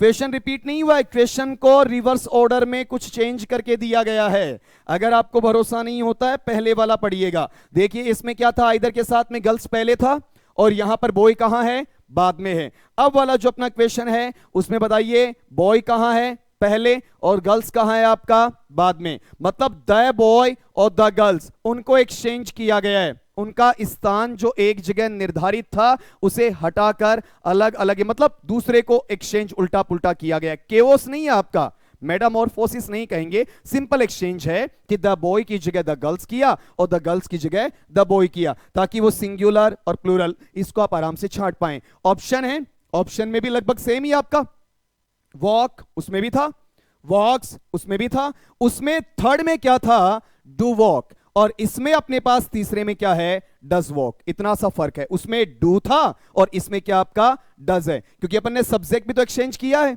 तो कहीं ऐसा ना हो कि अपने दो राइट आंसर्स निकल जाएं, एप्रोप्रिएट या सूटेबल आंसर्स डबल बन जाएं, जो पॉसिबल नहीं है। एमसीक्यूज के अंदर, मल्टीपल चॉइस क्वेश्चंस के अंदर 4 में से आउट ऑफ 4 आपका एग्जैक्ट और सटीक आंसर केवल एक ही होना चाहिए, दो नहीं बन सकते या दो से ज्यादा भी नहीं हो सकते। डिलीशन या फिर आपका बोनस ऐसी कंडीशन ना आए आपकी। अब चेक करते हैं जरा इसमें, ये पहले छांट लीजिए कौन सा एक वचन है कौन सा बहुवचन है आपका। देखिए वॉक बात हो रखी है अपनी, वर्ब का फर्स्ट फॉर्म बताइए किसका काम करेगा प्लूरल का। ये जो नीचे वाला है आपका वॉक्स, ये क्या है जी आपका वर्ब का फर्स्ट फॉर्म प्लस एस, बताइए ये किसका काम करेगा आपका सिंगुलर का। एक वचन का। फिर यहां पर डज वॉक, ये तो वही किसको बताएगा, किसी चीज के लिए असर्शन को दबाव डालकर अपने काम को बताने का। इसका मतलब असर्शन का पार्ट तो यहां पर है नहीं, सिंपल एक्शन परफॉर्म हो रहा है कि या तो लड़का या वो लड़कियां शाम को घूमते हैं, बस इतनी सी बात है। इसमें असर्शन की कोई बात, घूमते तो हैं या घूमते ही हैं, ऐसा कुछ इसके अंदर नहीं आ रहा है। तो डज वॉक का तो सिलसिला खत्म हो गया। अब यहां पर इन दो के अंदर मुझे ट्राई करना है एक वचन या बहुवचन। बताइए इसमें अपना कंजक्शन जो अप्लाई हुआ है उसको ट्राई कर लीजिए। कौन सा कंजक्शन है आपका, आइदर और। बता दीजिए कौन सा कंजक्शन है, आइदर और। आइदर और में दोनों जुड़ रहे हैं। पहला जुड़ने वाला कौन सा है आपका, बॉय। बताइए दूसरा इसमें जुड़ने वाला कौन सा है, गर्ल्स। पहले जुड़ने वाला कौन सा है, बॉय। दूसरा जुड़ने वाला कौन सा है आपका, गर्ल्स है। क्लियर हो रहा है। अब इसी के अकॉर्डिंग आपको यहां पर अप्लाई करके देखना है। अब आइदर और में पहले के अनुसार या दूसरे के अनुसार याद कर लीजिए। फिर बोल रहा हूं, और आइदर और, nor neither nor, not only but also. इसमें फर्स्ट के अकॉर्डिंग या दोनों के अकॉर्डिंग या केवल सेकंड के अकॉर्डिंग, केवल और केवल सेकंड के अकॉर्डिंग वो आपको चेक करना है। तो सेकंड कौन सा है मेरा, गर्ल्स। कौन सा है जी, गर्ल्स। और गर्ल्स यहां पर किसका काम कर रहा है, एक वचन का या बहुवचन का, ऑब्वियसली बहुवचन का काम कर रहा है। बता दीजिए बहुवचन कौन सा है, वॉक है या वॉक्स है, ये रहा। बताइए कौन सा है, वॉक है या वॉक्स है, वॉक है। ये अपना आंसर रहा। वॉक्स यहां पर इनकरेक्ट हो जाएगा क्योंकि वॉक्स कैसा रहेगा आपका, सिंगुलर रहेगा। तो आंसर वॉक्स होगा या फिर वॉक रहेगा आपका, वॉक रहेगा। एक बार फिर से रिपीट कर लीजिएगा अपने स्टेटमेंट को। स्टेटमेंट क्या है आपका, आइदर द बॉय और द गर्ल्स, फिर walk in the evening, walk in the evening. अब चलते हैं अपन इसके नेक्स्ट क्वेश्चन के ऊपर। थोड़ा सा ध्यान लगाइए इस पर। इस बार सभी दोस्तों का, मेरे सभी फ्रेंड्स का आंसर बिल्कुल करेक्ट होना चाहिए। अब इतनी प्रैक्टिस आप कर चुके हैं कि आपके जहन में सेंटेंस देखते ही सिंटैक्स, सब्जेक्ट वर्ब अग्रीमेंट या सब्जेक्ट वर्ब कॉन्कर्ड का कोई सवाल गलत नहीं होना चाहिए। देखिए इसमें सवाल क्या है, at the end of the fall blank space the hard test. At the end of the fall blank space the hard test. अब यहां पर एक हल्का सा पार्ट आपको मिल रहा है। इसमें क्या किया गया कि जो आपका एजेंट हो सकता है, डूअर ऑफ एक्शन होता है, उसके प्लेस में थोड़ा सा चेंजेस किया हुआ है। किसके बारे में कहा जा रहा है, हल्का सा सिमेंटिक पढ़िएगा, अर्थ के आधार पर इसे निकालने की कोशिश कीजिएगा। मतलब जैसे ही अपना वहां पर सत्र समाप्ति की ओर आता है या फिर अपना जो शैक्षिक सत्र होता है, एकेडमिक सेशन होता है, तो आखिर में आते आते जो अपनी परख ली जाती है, जो अपने टेस्ट लिए जाते हैं, उनका लेवल धीरे धीरे बढ़ता चला जाता है। वो सिंपल टू कॉम्प्लेक्स, सरल से जटिल की ओर, साधारण से क्लिष्ट की ओर, ठीक है, नीचे से ऊंचे की ओर आपका वहां पर बढ़ता चला जाता है। ये चीज आपको वहां पर फाइंड आउट करनी है। तो इसमें ये बात किसकी कर रहा है, आपके द हार्ड टेस्ट की। किसकी बात हो रही है यहां पर, द हार्ड टेस्ट की। तो जो एक वचन बहुवचन है वो डिसाइड भी कौन करेगा, आपका द हार्ड टेस्ट डिसाइड करेगा। अब यहां पर ये नहीं है आपका, ये जो पार्ट है at the end of the fall, ये प्रीपोजिशनल फ्रेज के साथ में जो मिला, ये हिस्सा एक्चुअल में किसके लिए बताओ, देखें आपका लास्ट के लिए। लास्ट वाला किसके लिए है, पहले वाले के लिए। ऐसा भी तो बोल सकते हैं अपन, the hard test blank space at the end of the fall. यही तो किया गया इसमें, मतलब पहले को लास्ट में डाल दिया, लास्ट वाले को पहले में। अब मुझे पता यह करना है कि ये जो वर्ब आएगा, मेन वर्ब, या फिर जरूरत पड़ने पर कभी हेल्पिंग वर्ब लगाना पड़े तो वो लेगा किसके अकॉर्डिंग, वो इसके अकॉर्डिंग नहीं आएगा, बल्कि ये किसके अकॉर्डिंग आएगा, आपका हार्ड टेस्ट के अकॉर्डिंग, जिसमें मेरा नाउन कौन सा है, आपका टेस्ट है। अभी आप आराम से सारे दोस्त जानते हैं कि आपका टेस्ट कैसा रहेगा, बता दीजिए।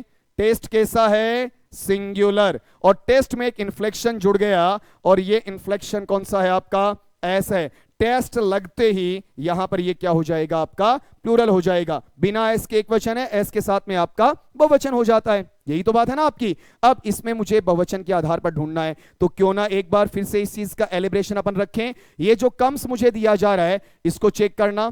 बताइए जरा क्या है ये, वर्ब का फर्स्ट फॉर्म प्लस में क्या है, एस, ठीक है। अब ये किस में काउंट किया जाएगा, आपका जे किस में काउंट होगा, आपका सिंगुलर, एक वचन में। यहां पर जो आपको कम मिल रहा है, ये कम बताइए क्या है, आपका अकेला वर्ब का फर्स्ट फॉर्म है। ये किस में काउंट हो जाएगा जी, आपका प्लूरल में, मतलब बहुवचन में काउंट हो जाएगा, ठीक है। ये कमिंग है, ये तो अप्लाई होना ही नहीं है आपका। कब आता? जब अपने पास में इजमार है, वोजवर है, विल बी है, शेल बी, ऐसा कुछ होता, या फिर परफेक्ट कंटिन्यूअस होता, has been, have been, had been, will have been, या फिर आपका shall have been, present perfect continuous, past perfect continuous, या फिर फ्यूचर परफेक्ट कंटिन्यूअस, उसके अपन बात करते तब ये अप्लाई होता। लेकिन यहां तो ऐसा कुछ नहीं है, नहीं है ना आपका। यहां पर आईएनजी का कोई रोल नहीं है, कोई जेरेंडियल अप्रोच भी नहीं है आपका, ठीक है। कोई सिंपल प्रेजेंट पार्टिसिपल की बात करें, ऐसा भी इसमें कुछ अप्लाई नहीं हो रहा है। तीन ही केस बनते हैं इसके, या तो कंटिन्यूअस या प्रोग्रेसिव नेचर पहला, जिसमें is am are, was, will be, shall be, या फिर परफेक्ट कंटिन्यूअस में has been, have been, had been, या will have been, shall have been, वो भी आपके पास नहीं है। या फिर आपका जेरेंड होता, क्रियावाचक संज्ञा, वो भी कहीं अप्लाई नहीं हो रहा है। या फिर आपका प्रेजेंट पार्टिसिपल होता, वो भी आपका काम नहीं कर रहा है। तो तीनों एस्पेक्ट इसमें मौजूद नहीं है, और कमिंग का इसके अलावा यहां पर कोई एग्जिस्टेंस बनेगा नहीं आपका। अब दो बचे, जिसमें एक सिंगुलर और एक आपका प्लूरल। और ये टेस्ट ऐसा है ना आपका, ये बहुवचन है, तो बहुवचन में बता दीजिए अपना आंसर कौन सा रहेगा आपका, कम रहेगा। ये कम्स यहां पर अप्लाई नहीं होगा, क्योंकि कम्स कैसा है, बहुवचन है या एक वचन है, बहुवचन है या एक वचन, एक वचन। और कम कैसा है आपका, बहुवचन है। चलते अपन नेक्स्ट क्वेश्चन के ऊपर। अपना अगला सवाल यहां पर है, the slaughter of animals for their fur blank space caused controversy.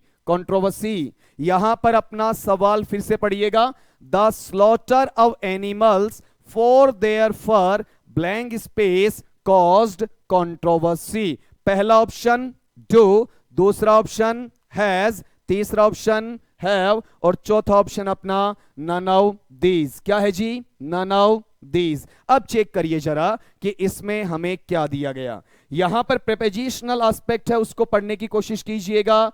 मेरे पास में प्रीपोजिशन क्या है, आओ। फिर मेरे पास में प्रीपोजिशन क्या है आपका, फॉर। अब यहां पर फर्स्ट नाउन के तौर पर आप चेक करेंगे क्या मिल रहा आपका, स्लॉटर। सेकंड नाउन के तौर पे चेक करें क्या मिल रहा आपका, एनिमल्स। थर्ड जो अपना नाउन है उसके तौर पर आप चेक करें तो क्या मिल रहा आपका, फर। यहां पर ये डेफिनेट आर्टिकल है, डिटर्मिनर भी कह सकते हैं। यहां पर आपके लिए पजेसिव डिटर्मिनर या पजेसिव एडजेक्टिव का नाम दिया जा सकता है, जो बनकर किससे आया आपका, दे से बनकर आया। दे, देम, देयर, देयर्स, देमसेल्व्स, या दे, देयर, देम भी बोल सकते हैं। ये वाली चीज तो अलग हो गई। मुझे तो नाउन के आधार पर लाना है कि ये एक वचन है कि बहुवचन, यही तो मेरा डिसाइड करेगा ना। अब इसके बेस पर अपन चेक करते हैं कि इसमें लगना क्या चाहिए। अब देखिए जरा, यहां ब्लैंक स्पेस के बाद में आपके पास में कॉज्ड आ रहा है, ठीक है। अब इसके वर्ब फॉर्म की आप बात कर लीजिए।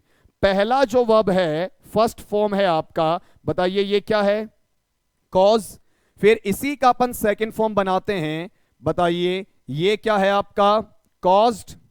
इसी का अगर मैं थर्ड फॉर्म यहां पर लेता हूं तो बता दीजिए ये क्या है आपका, कॉज्ड। तो क्या बन रहा आपका, कॉज, कॉज्ड, कॉज्ड। यानी यहां पर मुझे हेल्पिंग वर्ब के साथ पूछा गया। यह बात अपनी पिछले लेक्चर में हुई है, अगर किसी ने उसे याद रखा है तो बहुत बेहतर है, नहीं रखा तो मैं दोबारा रिपीट कर देता हूं आपका। अगर मुझे सेकंड और थर्ड फॉर्म है उनका स्पेलिंग एज इट इज मिले, क्या दोस्तों, सेकंड और थर्ड फॉर्म का स्पेलिंग एज इट इज मिले, तो मेरे मन में कंफ्यूजन ये रहेगा कि ये सेकंड कैसे है और ये थर्ड कैसे है। मैं डिफरेंशिएट कैसे करूं, मैं इसमें डिस्टिंग्विशमेंट कैसे लेकर आऊं, अंतर या भेद या विभेद कैसे करूं कि ये मेरा सेकंड है या फिर थर्ड है आपका। तो कई बार ये समझाया जाता है कि आप प्रोनाउंसिएशन के आधार पर या उच्चारण के आधार पर पहचान सकते हैं कि ये सेकंड है या थर्ड है, लेकिन इसे अपन सिलसिलेवार से खारिज करते हैं। क्यों, कईयों को अपना उच्चारण नहीं आता, वो बच्चा कैसे पता करे, वो अपना लर्नर कैसे पता करे कि ये सेकंड है या थर्ड है। कोई इसका ऑथेंटिक पार्ट और भी होना चाहिए जो हमारी इजीली मदद करे कि ये सेकंड फॉर्म है या फिर आपका थर्ड फॉर्म है। देखिए उसका तरीका, अगर मेरे पास में दोनों की स्पेलिंग सेम रही और उसमें किसी एक के साथ में हेल्पिंग वर्ब या मेन वर्ब, ठीक है, वो वाली चीज आ रही है, तो मेन वर्ब तो ये खुद रहा हेल्पिंग वर्ब। अब इसी को हेल्पिंग वर्ब के दूसरे वर्ड्स के अंदर अपन सेकेंडरी ऑक्सिलियरी में क्या बोलेंगे, मॉडल बोलेंगे। तो यहां इनमें से एक, मेन वर्ब तो ये खुद है, हेल्पिंग वर्ब या मॉडल में से किसी एक के साथ में अगर वो पार्ट आ रहा है तो वो अपना वर्ब का थर्ड फॉर्म बनेगा, और इसका एब्सेंस होता है, हेल्पिंग वर्ब या मॉडल का एब्सेंस होता है, तो वही स्पेलिंग मेरा सेकंड फॉर्म बनेगा। जैसे आप ये देखिएगा, इसमें अपन एक एग्जांपल और लेते हैं, कोज्ड वाला तो इसमें आ ही रहा है, अपन एक ऐसा एग्जांपल लेते हैं जिसमें ये चीज आपकी क्लियर हो जाए। अपना एक वर्ड है प्ले। प्ले का सेकंड फॉर्म क्या बनता है? प्लेड। प्ले का थर्ड फॉर्म में लूंगा, क्या बनेगा आपका? प्लेड। Play, played, played. ठीक है, अब इसके अपन सेंटेंस बनाते हैं, यहां से लेते हैं कि कौन सा सेकंड और कौन सा थर्ड है। फर्स्ट में तो कंफ्यूजन है ही नहीं, उसमें तो ईडी नहीं है आपका, ऑटोमेटिकली क्लियर हो गया आपका। एग्जांपल है I played football yesterday. Yesterday, मैंने बीते हुए कल को या गत दिवस को फुटबॉल खेला। अब ये बताइए, यहां पर जो प्लेड आपको मिल रहा है, ये प्लेड यहीं से उठाया हुआ, क्या इसके साथ कोई हेल्पिंग वर्ब या मॉडल है? क्या नहीं है, इसकी एब्सेंस नजर आ रही है, अनुपस्थिति है। अब बता दीजिए, यहां पर ये प्लेड किसका काम करेगा? वर्ब के सेकंड फॉर्म का काम करेगा। ठीक है, लेकिन अगर मैं ये कहूंगा आपका कि I have played an online game recently. Recently, अब चेक करिए, यहां पर भी आपके पास में क्या है? प्लेड। स्पेलिंग सेम है आपका, लेकिन इस प्लेड के जस्ट पहले आपको चेक करना है, क्या मिल रहा है आपका? हैव। अब ये हैव के साथ में आ रहा है, हैव हेल्पिंग वर्ब या मॉडल में से एक का काम कर रहा है आपका। अब बता दीजिए, यही प्लेड आपका क्या बन जाएगा? वर्ब का थर्ड फॉर्म। क्या बनेगा जी आपका? वर्ब का थर्ड फॉर्म। इस तरीके से ये आपका एप्लीकेबल रहने वाला है। अब आराम से आप बता सकते हैं, ये कोज्ड है, इसके साथ मुझे इनमें से एक जोड़ना है। मायने क्या है? ये सेकंड का काम करेगा या थर्ड का काम करेगा? बोलिए जरा, सेकंड का काम करेगा या थर्ड का काम करेगा? ऑब्वियसली थर्ड का काम करेगा। अब आप ये बता सकते हैं कि डू है, डू के साथ में थर्ड फॉर्म अप्लाई नहीं होता है, सारे दोस्तों को पता होना चाहिए। डू, डज, डिड, क्या बोल रहा हूं जी? डू, डज, डिड, इनके साथ में हम क्या लगाएंगे? वर्ब का फर्स्ट फॉर्म लगाएंगे। इनके साथ सेकंड भी अप्लाई नहीं होता है और इनके साथ थर्ड भी अप्लाई नहीं होता है, तो ये इंप्लीमेंटेशन तो नहीं होगा, डू तो नहीं आएगा। अब बचा हैज और हैव। तो ये बात आज अपने लेक्चर, अपने व्याख्यान के शुरू में अपन कर चुके हैं कि हैज हैव हैड के साथ वर्ब का थर्ड फॉर्म आ सकता है, तो हैज भी थर्ड ले सकता है और हैव भी आपका थर्ड ले सकता है। अब डिसाइड कौन करेगा? अपना नाउन डिसाइड करेगा। तो ये अपने पास में तीन है, 1 2 3। अब ये किसके अकॉर्डिंग आना चाहिए? फर के अकॉर्डिंग, एनिमल्स के अकॉर्डिंग या स्लॉटर के? स्लॉटर के अकॉर्डिंग। ये भी प्रीपोजिशन, ये भी आपका प्रीपोजिशन, दोनों इक्विवेलेंट हैं, पहले वाला काम करेगा। अब इसमें अप्रभावी है, तो अप्रभावी है तो ये अपने पहले वाले के अनुसार लेगा। पहले वाला क्या है आपका? स्लॉटर है। स्लॉटर का मतलब जो आपका मारना है, कत्ल करना है, हत्या करना है आपका, या फिर जीव हत्या बोल सकते हैं यहां वाले सेंटेंस के अंदर, उसके लिए अपन क्या बोलेंगे? आपका स्लॉटर कहेंगे। तो स्लॉटर अनकाउंटेबल है, अगणनीय है। अनकाउंटेबल नाउन कैसा होता है आपका? सिंगुलर होता है, और सिंगुलर में हम हैव नहीं बल्कि क्या लेते हैं? आपका हैज लेते हैं। इसको भी आप क्लियर करिए, किसके साथ हैव आता है, किसके साथ हैज आता है। अगर आपका सब्जेक्ट आई है, वी है, यू है, या दे है, या फिर कोई प्लूरल है, तो उनके साथ में हम क्या अप्लाई करते हैं? आपका हैव। और अगर मेरे पास में क्या है? ही है, या फिर आपका शी है, या इट है, या फिर किसी का नाम है, और या फिर आपका सिंगुलर यानी एक वचन है, तो उस कंडीशन में हम आपका हैज अप्लाई करते हैं। ठीक है, अब यहां पर अपना सब्जेक्ट देखेंगे तो ये स्लॉटर कैसा है आपका? स्लॉटर बनता है अनकाउंटेबल में सिंगुलर, मतलब मात्रा सूचक अवस्था में, अगणनीय अवस्था में एक वचन बनेगा, और एक वचन के लिए हमारा आंसर क्या आएगा? आपका हैज आएगा। क्या नहीं लगेगा? हैव नहीं लगेगा। कहीं गलती से आप एनिमल्स के अकॉर्डिंग हैव कर दो, वो आपका आंसर बनने वाला नहीं है। यहां पर ये चीज समझ में आई होगी आपकी, एक नया नोशन, एक नई कंसेप्ट आपको पता चली कि सेकंड और थर्ड फॉर्म का स्पेलिंग सेम होने पर हम सेम होते ही कैसे डिस्टिंग्विश करें, उनका डिफरेंशिएशन अपन करें तो किस तरीके से करें, ये इजीली आपको वहां पर पता चल रहा है। अब चलते हैं अपन अपने नेक्स्ट क्वेश्चन के ऊपर। अगला सवाल लीजिएगा। नेक्स्ट क्वेश्चन है आपका, the student as well as his teacher blank space going on the field trip. पहला ऑप्शन वॉज, दूसरा हैव, तीसरा वर, चौथा नन ऑफ दीज। अब इसको आपको चेक करना है जरा। इसमें अपने कुछ कनेक्टर्स में डालूंगा आपके लिए, जैसे आपको विथ मिले, या फिर आपका अलंग विद मिले, या फिर आपका एज वेल एज मिले या फिर आपका इन एडिशन टू मिले।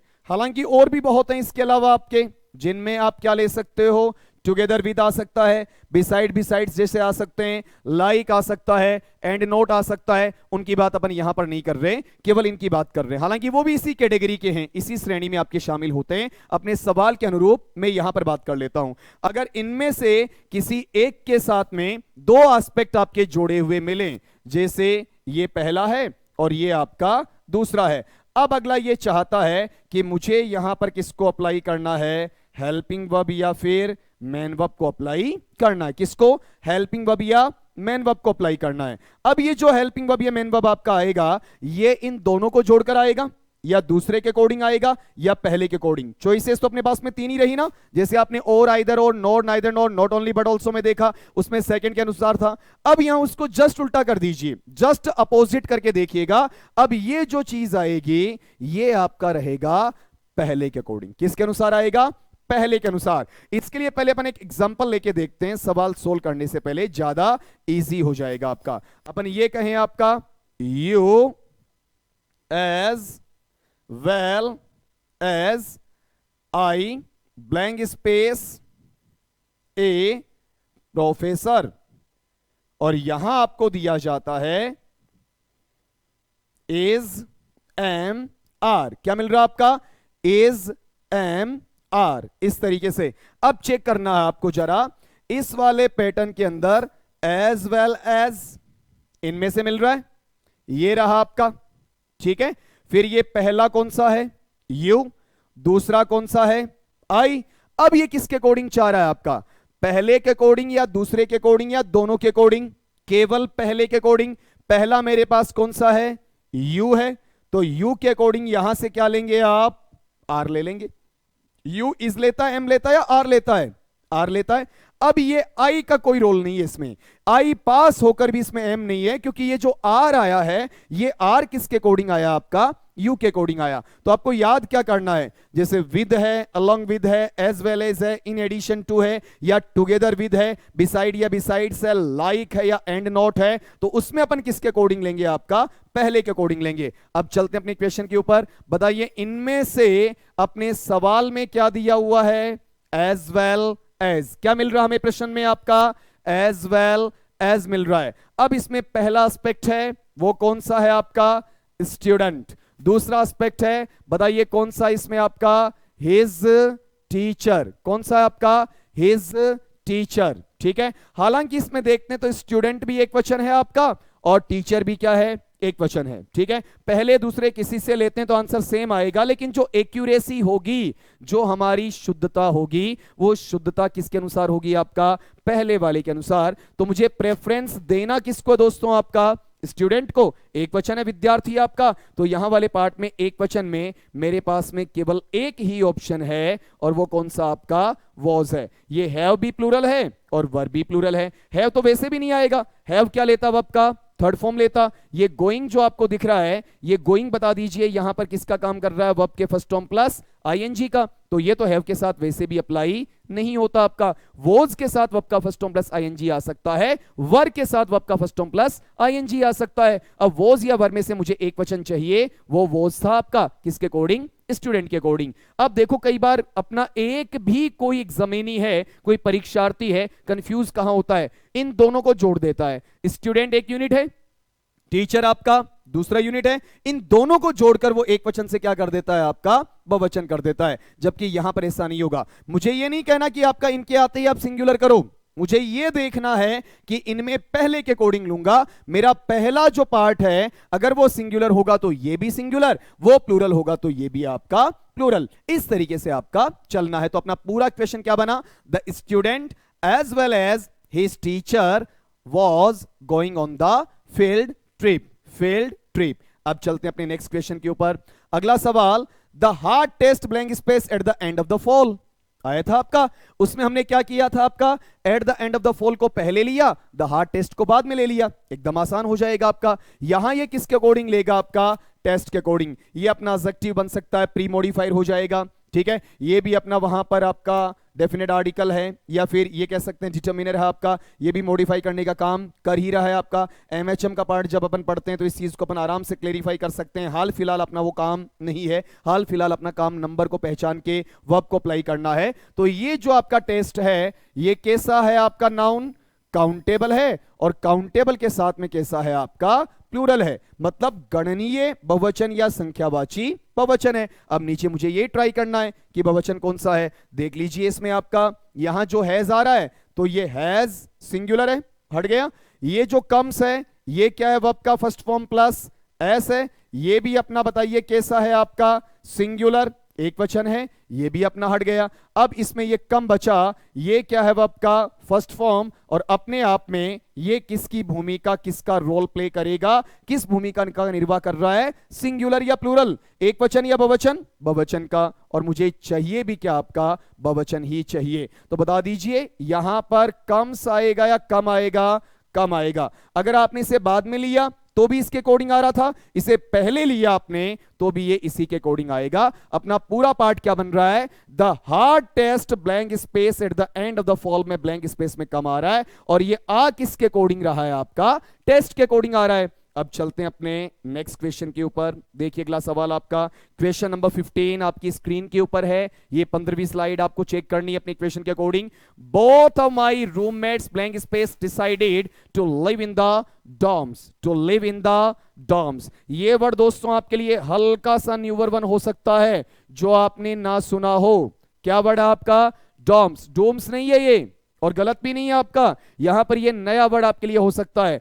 डॉर्म्स का मतलब होता है आपका हॉस्टल। क्या वर्ड है आपका, हॉस्टल, जिसे आप हिंदी में क्या पढ़ते हैं दोस्तों, छात्रावास। क्या पढ़ते हैं आपका, छात्रावास, उसी के लिए है, कुछ अलग नहीं है। लेकिन वर्ड आपके लिए नया है क्योंकि आपकी जुबान पर क्या चढ़ा हुआ रहता है, हॉस्टल या हॉस्टल्स। इस तरीके से हिंदी में आप जिसे छात्रावास कहते हैं उसे अन्य शब्दों में आपने क्या बोला, यहां पर डॉर्म्स बोला। बोथ ऑफ का पैटर्न अपन ने लिया था ना, कॉलस वाला सेंटेंस, डॉग्स वाला सेंटेंस, उसके अंदर जिसमें पूरा क्लैरिफिकेशन किया था आपने कि यहां पर बोथ है, फिर आपका दो के लिए प्लूरल नाउन है आपका काउंटेबल में, फिर बोथ अव है, उसके बाद में भी अगर यूनिट आ रही है तो भी अकेले बोथ के अकॉर्डिंग भी वो दो काउंट होगा, और आगे वाले नाउन के अकॉर्डिंग भी वो दो काउंट होगा। सिमेंटिक भी वैसा है, सिंटैक्टिक भी वैसा है, कहीं पर कोई कंफ्यूजन नहीं है। संरचना अर्थ दोनों आपके समानांतर चलते चलेंगे। मतलब यहां बात हो रही है वो कितनों की हो रही है, आपकी दो की हो रही है। सिंपल सी बात है कि इसमें यूनिट कितने काउंट होंगे, आपके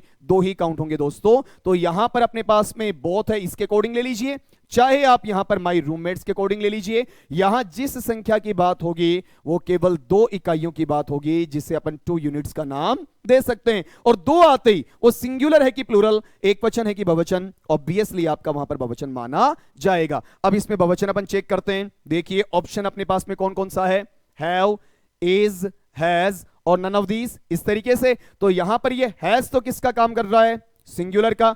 इज किसका काम कर रहा है, सिंगुलर या एक वचन का। इसमें एकमात्र मेरे पास में बहुवचन क्या है, प्लूरल क्या है, हैव है। लेकिन ये बात भी क्रॉस चेक कर लेनी है कि हैव इसमें एक्यूरेट है या नहीं है, वो भी मुझे देखना है। बताइए यहां पर अपने पास में ब्लैंक स्पेस के बाद में एक वर्ब दिया हुआ है, मैन वर्ब या प्रिंसिपल वर्ब है। वो मैन वर्ब या प्रिंसिपल वर्ब आपका है कौन सा, डिसाइडेड। कौन सा है जी आपका, डिसाइडेड, निश्चय किया। अब इसके तीनों फॉर्म आप दोस्तों को आने चाहिए। अपना फर्स्ट फॉर्म क्या रहता है, डिसाइड। सेकंड फॉर्म बताइए इसमें क्या रहता है आपका, डिसाइडेड। इसमें थर्ड फॉर्म अपने पास में रहता है, बताइए ये क्या है आपका, डिसाइडेड, डिसाइड, डिसाइडेड, डिसाइडेड। मतलब ये थर्ड का काम कर सकता है। और मुझे जो हैज या हैव है इनके साथ में वर्ब फॉर्म जनरली कौन सा चाहिए आपका, थर्ड ही चाहिए। बताइए दोस्तों जनरली कौन सा चाहिए आपका, थर्ड ही चाहिए। और थर्ड मुझे दिया जा रहा है। और यहां पर मेरे पास प्लूरल है तो प्लूरल में मैं हैज की जगह क्या अप्लाई कर दूंगा, आपका हैव अप्लाई कर दूंगा। अब इसको चेक कर लीजिए, both of my roommates have decided to live in the dorms. मेरे जो कमरे के साथी हैं वो ये चाहते हैं कि अब के बाद से वो मेरा साथ छोड़ के किसी छात्रावास में रहने वाले हैं, वहां पर अपनी आगे की स्टडी या फिर आगे का अपना अकोमोडेशन है उसे अरेंज करने वाले। ये तो इसका शाब्दिक अर्थ था आपका, लेकिन लिया मैंने बोथ के अकॉर्डिंग। देखो आप यहां रूममेट्स के अकॉर्डिंग ले रहे हैं तो भी आपका आंसर वही वही आ रहा है, बोथ के अकॉर्डिंग भी आंसर वही आ रहा है, लेकिन जो प्रेफरेबल है, प्रेफरेंस आपको देनी है, वो प्रेफरेंस आपको देनी किसके अकॉर्डिंग है, बोथ के अकॉर्डिंग देना है। बोथ में कितनी इकाइयां हैं, 2 हैं। ये आपको याद है ना कि बोथ का हिंदी मीनिंग अपन लेते हैं तो किससे लिया जाता है, दोनों, 2 यूनिट्स, एक भी नहीं और 3 भी नहीं। ऐसा नहीं कि माई रूममेट्स इसके अनुसार आप 3 4 5 काउंट कर लेना, बोथ के अकॉर्डिंग कितना काउंट करना, आपको 2 काउंट करना है। तो क्यों ना अपन इनका सबका एक फास्ट रिकेपिचुलेशन ले ले वहां पर कि अपन ने कितने सवाल किए, उन सब का आंसर क्या था, किस तरीके से हमने उन्हें वहां पर अप्लाई किया है। तो हम सबसे पहले बात करते हैं आज अपने टॉपिक की। यहां पर टॉपिक अपना कौन सा रहा दोस्तों, माय फ्रेंड्स बताइए जल्दी से, क्या है, सिंटैक्स या फिर आपका सब्जेक्ट वर्ब कंकर्ड या फिर सब्जेक्ट वर्ब अग्रीमेंट, इस तरीके से इसकी डीलिंग हो रही है आपकी। ठीक है, अब यहां पर इसमें अपना पहला सवाल जो आपको मिला, उसके पहले यह बताया गया कि अपना सब्जेक्ट है, उसके साथ वर्ब का क्या समझौता होना चाहिए, नंबर के आधार पर जो सिंगुलर और प्लूरल हैं, सिंगुलर सब्जेक्ट के साथ में सिंगुलर वर्ब होगा और प्लूरल सब्जेक्ट के साथ में प्लूरल वर्ब होगा। चाहे वो कर्ता क्रिया अनुबंध कह दें, कर्ता क्रिया समझौता कह दें, संरचनात्मक अनुबंध कह दें, कैसे भी कहें, सबका अर्थ लास्ट में निचोड़ में निष्कर्ष में आपका एक ही निकलना है। ठीक है, अब यहां पर यह जरूर ध्यान रखिएगा, वर्ब का मायना केवल ये नहीं कि मैन वर्ब, इसमें हेल्पिंग वर्ब भी है, मैन वर्ब भी है, दोनों को साथ में इंक्लूड किया जाता है। ये एलिमेंट्स ऑफ क्लॉज में जब अपन पढ़ते हैं तो ज्यादा क्लैरिटी आ जाती है। अपना जो पहला पार्ट था, इस पहले पार्ट में अपने पास में आंसर क्या निकल कर आया बताऊं, देखिए आपका हैज, ये बात हुई थी आपका कि एवरीवन कैसा होता है, आपका सिंगुलर होता है, जैसे ये नीचे लिखे पड़े आपका। फिर नेक्स्ट क्वेश्चन अपना था, उसमें अपना आंसर क्या निकल कर आया, आपका इज निकल कर आया। इसमें यह बात हुई थी कि ईच ऑफ है, उसके साथ में नाउन या प्रोनाउन आपका प्लूरल हो सकता है, लेकिन हेल्पिंग वर्ब या मेन वर्ब कैसा रहेगा, आपका सिंगुलर रहेगा। फिर अपन चलते हैं इसके नेक्स्ट वाले हिस्से के अंदर। नेक्स्ट वाले में बात हुई अपनी आइदर और की, तो आइदर और में हम किसके अकॉर्डिंग लेते हैं, आपका सेकंड के अकॉर्डिंग, और सेकंड वाले में इसमें आंसर क्या निकला, आपका आर निकला था आपका, क्योंकि अपना ब्रदर्स कैसा है, प्लूरल है। फिर अपन चलते हैं नेक्स्ट क्वेश्चन पे। नेक्स्ट में था नाइदर नोर का यूज, नाइदर नोर में भी हम दूसरे के अकॉर्डिंग लेते हैं। इसमें दूसरा अपने पास में इज ला रहा है, कौन सा, माई मदर, मदर एक वचन है इसलिए आपका इज ले लेगा। सवाल नंबर 5 के अंदर हम बात कर रहे थे प्रीपोजिशनल एस्पेक्ट की, जिसमें ये लेगा पहले वाले के अनुसार सैंपल्स के अकॉर्डिंग। ये हमारा यहां बहुवचन है और बहुवचन में केवल हम किसकी बात करते हैं, वर्ब के फर्स्ट फॉर्म की बात करते हैं। यहां पर वर्ब का फर्स्ट फॉर्म प्लस एस आ जाता है तो वो आपका एक वचन बन जाता है। ये काफी डिटेल्ड एक्सप्लेनेशन आपको यहां मिल गई होगी, नाउन एक वचन बहुवचन कब होता है और वर्ब आपका एक वचन बहुवचन कब होता है। सारी बातें क्लेरिफिकेशन के साथ में आई हैं कि मॉडल क्या है, एनोमलस फाइनाइट क्या है, डिफेक्टिव क्या है, ऑक्सिलियरी क्या है, आपका सेकेंडरी क्या है, प्राइमरी क्या है, जेन्युइन क्या है, वो सारी चीजें इसके अंदर आपकी क्लैरिटी के साथ मिली हुई हैं। नेक्स्ट क्वेश्चन आपका छठा, जिसमें एंड का यूज है क्यूमुलेटिव कंजक्शन का। एंड का यूज होते ही वो प्लूरल में जाता है और प्लूरल के अंदर हमें यहां पर क्या मिला था, आपका प्ले मिला था। फिर आते हैं अपने अगले सवाल पर, सवाल नंबर 7, जिसमें बोथ का यूज आ रहा है और बोथ भी अपने लिए प्लूरल लेता है और प्लूरल में हमारा आंसर क्या बना था, हैव बना था। सवाल नंबर 8 का अपना कि neither the dogs nor the cat वाला, इसमें नाइदर नॉर में दूसरे के अनुसार लेते हैं, दूसरा आपका एक वचन था तो इसमें आपका इज मिलेगा। फिर सवाल नंबर आपका 9, आइदर द गर्ल्स और द बॉय, इसमें आइदर और है जो दूसरे के अकॉर्डिंग लेगा, दूसरा द बॉय जो कि आपका एक वचन है और एक वचन में ये क्या ले लेगा, वॉक्स ले लेगा आपका। फिर अगले पे आइदर और ही है, लेकिन इस बार मुझे गर्ल्स मिला जो प्लूरल है तो प्लूरल में ये अपने साथ में क्या ले लेगा, वॉक ले लेगा। फिर अपना नंबर 11 का eight the end of the fall, इसमें हार्ड टेस्ट के अकॉर्डिंग आ रहा था, ये एस के साथ प्लूरल था और प्लूरल होते ही इसमें अपना पार्ट क्या लेगा, कम लेगा। फिर इसी को हमने थोड़ा सा चेंज किया जिसमें यहां वाले पार्ट में आगे चलकर मिलेगा, लेकिन उससे पहले ये देख लेते हैं कि the slaughter of animals for their fur, इसमें अपना स्लॉटर के अकॉर्डिंग था तो अनकाउंटेबल था, सिंगुलर था, इसके अकॉर्डिंग थर्ड फॉर्म के साथ में हमने हैज अप्लाई कर दिया था। फिर अपना नंबर 13 वाला है the student as well as his teacher going on the field trip, इसमें अपन एज वेल एज के अकॉर्डिंग पहले वाले में जा रहे हैं, स्टूडेंट एक वचन था और इसके मुताबिक इसमें हम वॉज अप्लाई कर देंगे। फिर अपना था आपका द हार्ड टेस्ट, जो अपने थोड़ी देर पहले बात हुई थी वो लास्ट में था, यहां पर ये पहले है, ये भी आपका प्लूरल है तो इसमें आपको कम मिलेगा। और फिर अगला हिस्सा आपका कि बोथ ऑफ माय रूममेट्स, इसमें बोथ के अकॉर्डिंग या फिर 2 यूनिट के अकॉर्डिंग ये प्लूरल में आपका क्या ले रहा है, वहां पर हैव ले रहा है। तो दोस्तों आज अपने सवाल हुए 15 और इन 15 सवालों के अंदर मैंने कोशिश ये की है कि ज्यादा से ज्यादा वैरायटी या अधिक से अधिक प्रकार के जो आपके प्रिंसिपल्स हैं मैं आपके समक्ष लेकर आ सकूं, ये सिद्धांत आपको समझा सकूं कि ये सिंटेक्स या सब्जेक्ट वर्ब कॉन्कर्ड है या फिर आपका सब्जेक्ट वर्ब एग्रीमेंट है, इसमें किस तरीके से अप्लाई करना है। तो आप इस चीज को बाय हार्ट करिएगा, कंठस्थ करिएगा कि वहां पर सब्जेक्ट वर्ब एग्रीमेंट कोई बड़ी बेजा बात नहीं है, बिल्कुल भी हार्ड नहीं है। ऑप्शंस में दोस्तों आपको मिलने वाला क्या है, अगला इज एम आर दे सकता है, वॉज वर दे सकता है, डू डज दे सकता है, हैज हैव दे सकता है, और ज्यादा जोर मार के क्या कर सकता है अगला, आपको वर्ब का फर्स्ट फॉर्म या वर्ब का फर्स्ट फॉर्म प्लस एस या ईएस दे सकता है। बस ये 5 वैरायटीज आपको मिलनी है, इसके अलावा इसमें ऑप्शन में मल्टीपल चॉइस क्वेश्चन में किसी प्रकार की कोई वैरायटी आपको वहां पर नहीं मिलने वाली है। तो इतना आपको ध्यान रखना है कि बड़ा ही इजी, बड़ा ही स्मूथ, बड़ा ही कंफर्टेबल टॉपिक है और आपकी एग्जामिनेशन के अंदर डेफिनेटली 100% एज ए गारंटी आप मान के चलिए, मेरी तरफ से प्रत्याभूति मान के चलिए कि आपको इसमें से एक क्वेश्चन आउट ऑफ 20 में से मिलना ही मिलना है हर हाल में। जिसे नरेशन का पूछा जाता है, वॉइस का पूछा जाता है, आर्टिकल का पूछा जाता है, कॉम्प्रिहेंशन का होता है, एंटोनिम का होता है, सिनोनिम का होता है, वन वर्ड का होता है, या इडियम्स और फ्रेजेस और फ्रेजल वर्ब के अंदर से एक का होता है। ठीक उसी प्रकार से जैसे कॉमन एरर या स्पोर्टिंग एरर का होता है, एक क्वेश्चन डेफिनेटली किसका मिलता है आपको वहां पर, सिंटैक्स का या सब्जेक्ट वर्ब एग्रीमेंट का या सब्जेक्ट वर्ब कॉन्कर्ड का मिलता है, जो हमने पढ़ा। हां, कहीं पर भी आप किसी भी गाइड बुक को पढ़ते हैं, किसी रेफरेंस बुक को पढ़ते हैं तो नामों से कंफ्यूज नहीं होइएगा, ये तीनों एक ही चीजें हैं। मैं अपने लेक्चर के शुरू में दोहरा चुका हूं, फिर से यहां पर आपको दोहरा रहा हूं, वहां भी 2 से 3 दफा आपके लिए बोला था, एक बार फिर से बोलना चाह रहा हूं कि चाहे सिंटेक्स बोलें, चाहे सब्जेक्ट वर्ब कंकर्ड बोलें या सब्जेक्ट वर्ब एग्रीमेंट बोलें, सारी चीजें आपकी वही रहनी है। तो अपनी टीम की तरफ से, अपनी टेक्निकल, एकेडमिक और जिस जिस प्रकार से वो डायरेक्टली इनडायरेक्टली हमें सहयोग करते हैं, आप दोस्तों के सामने लाने के लिए, आप दोस्तों के सामने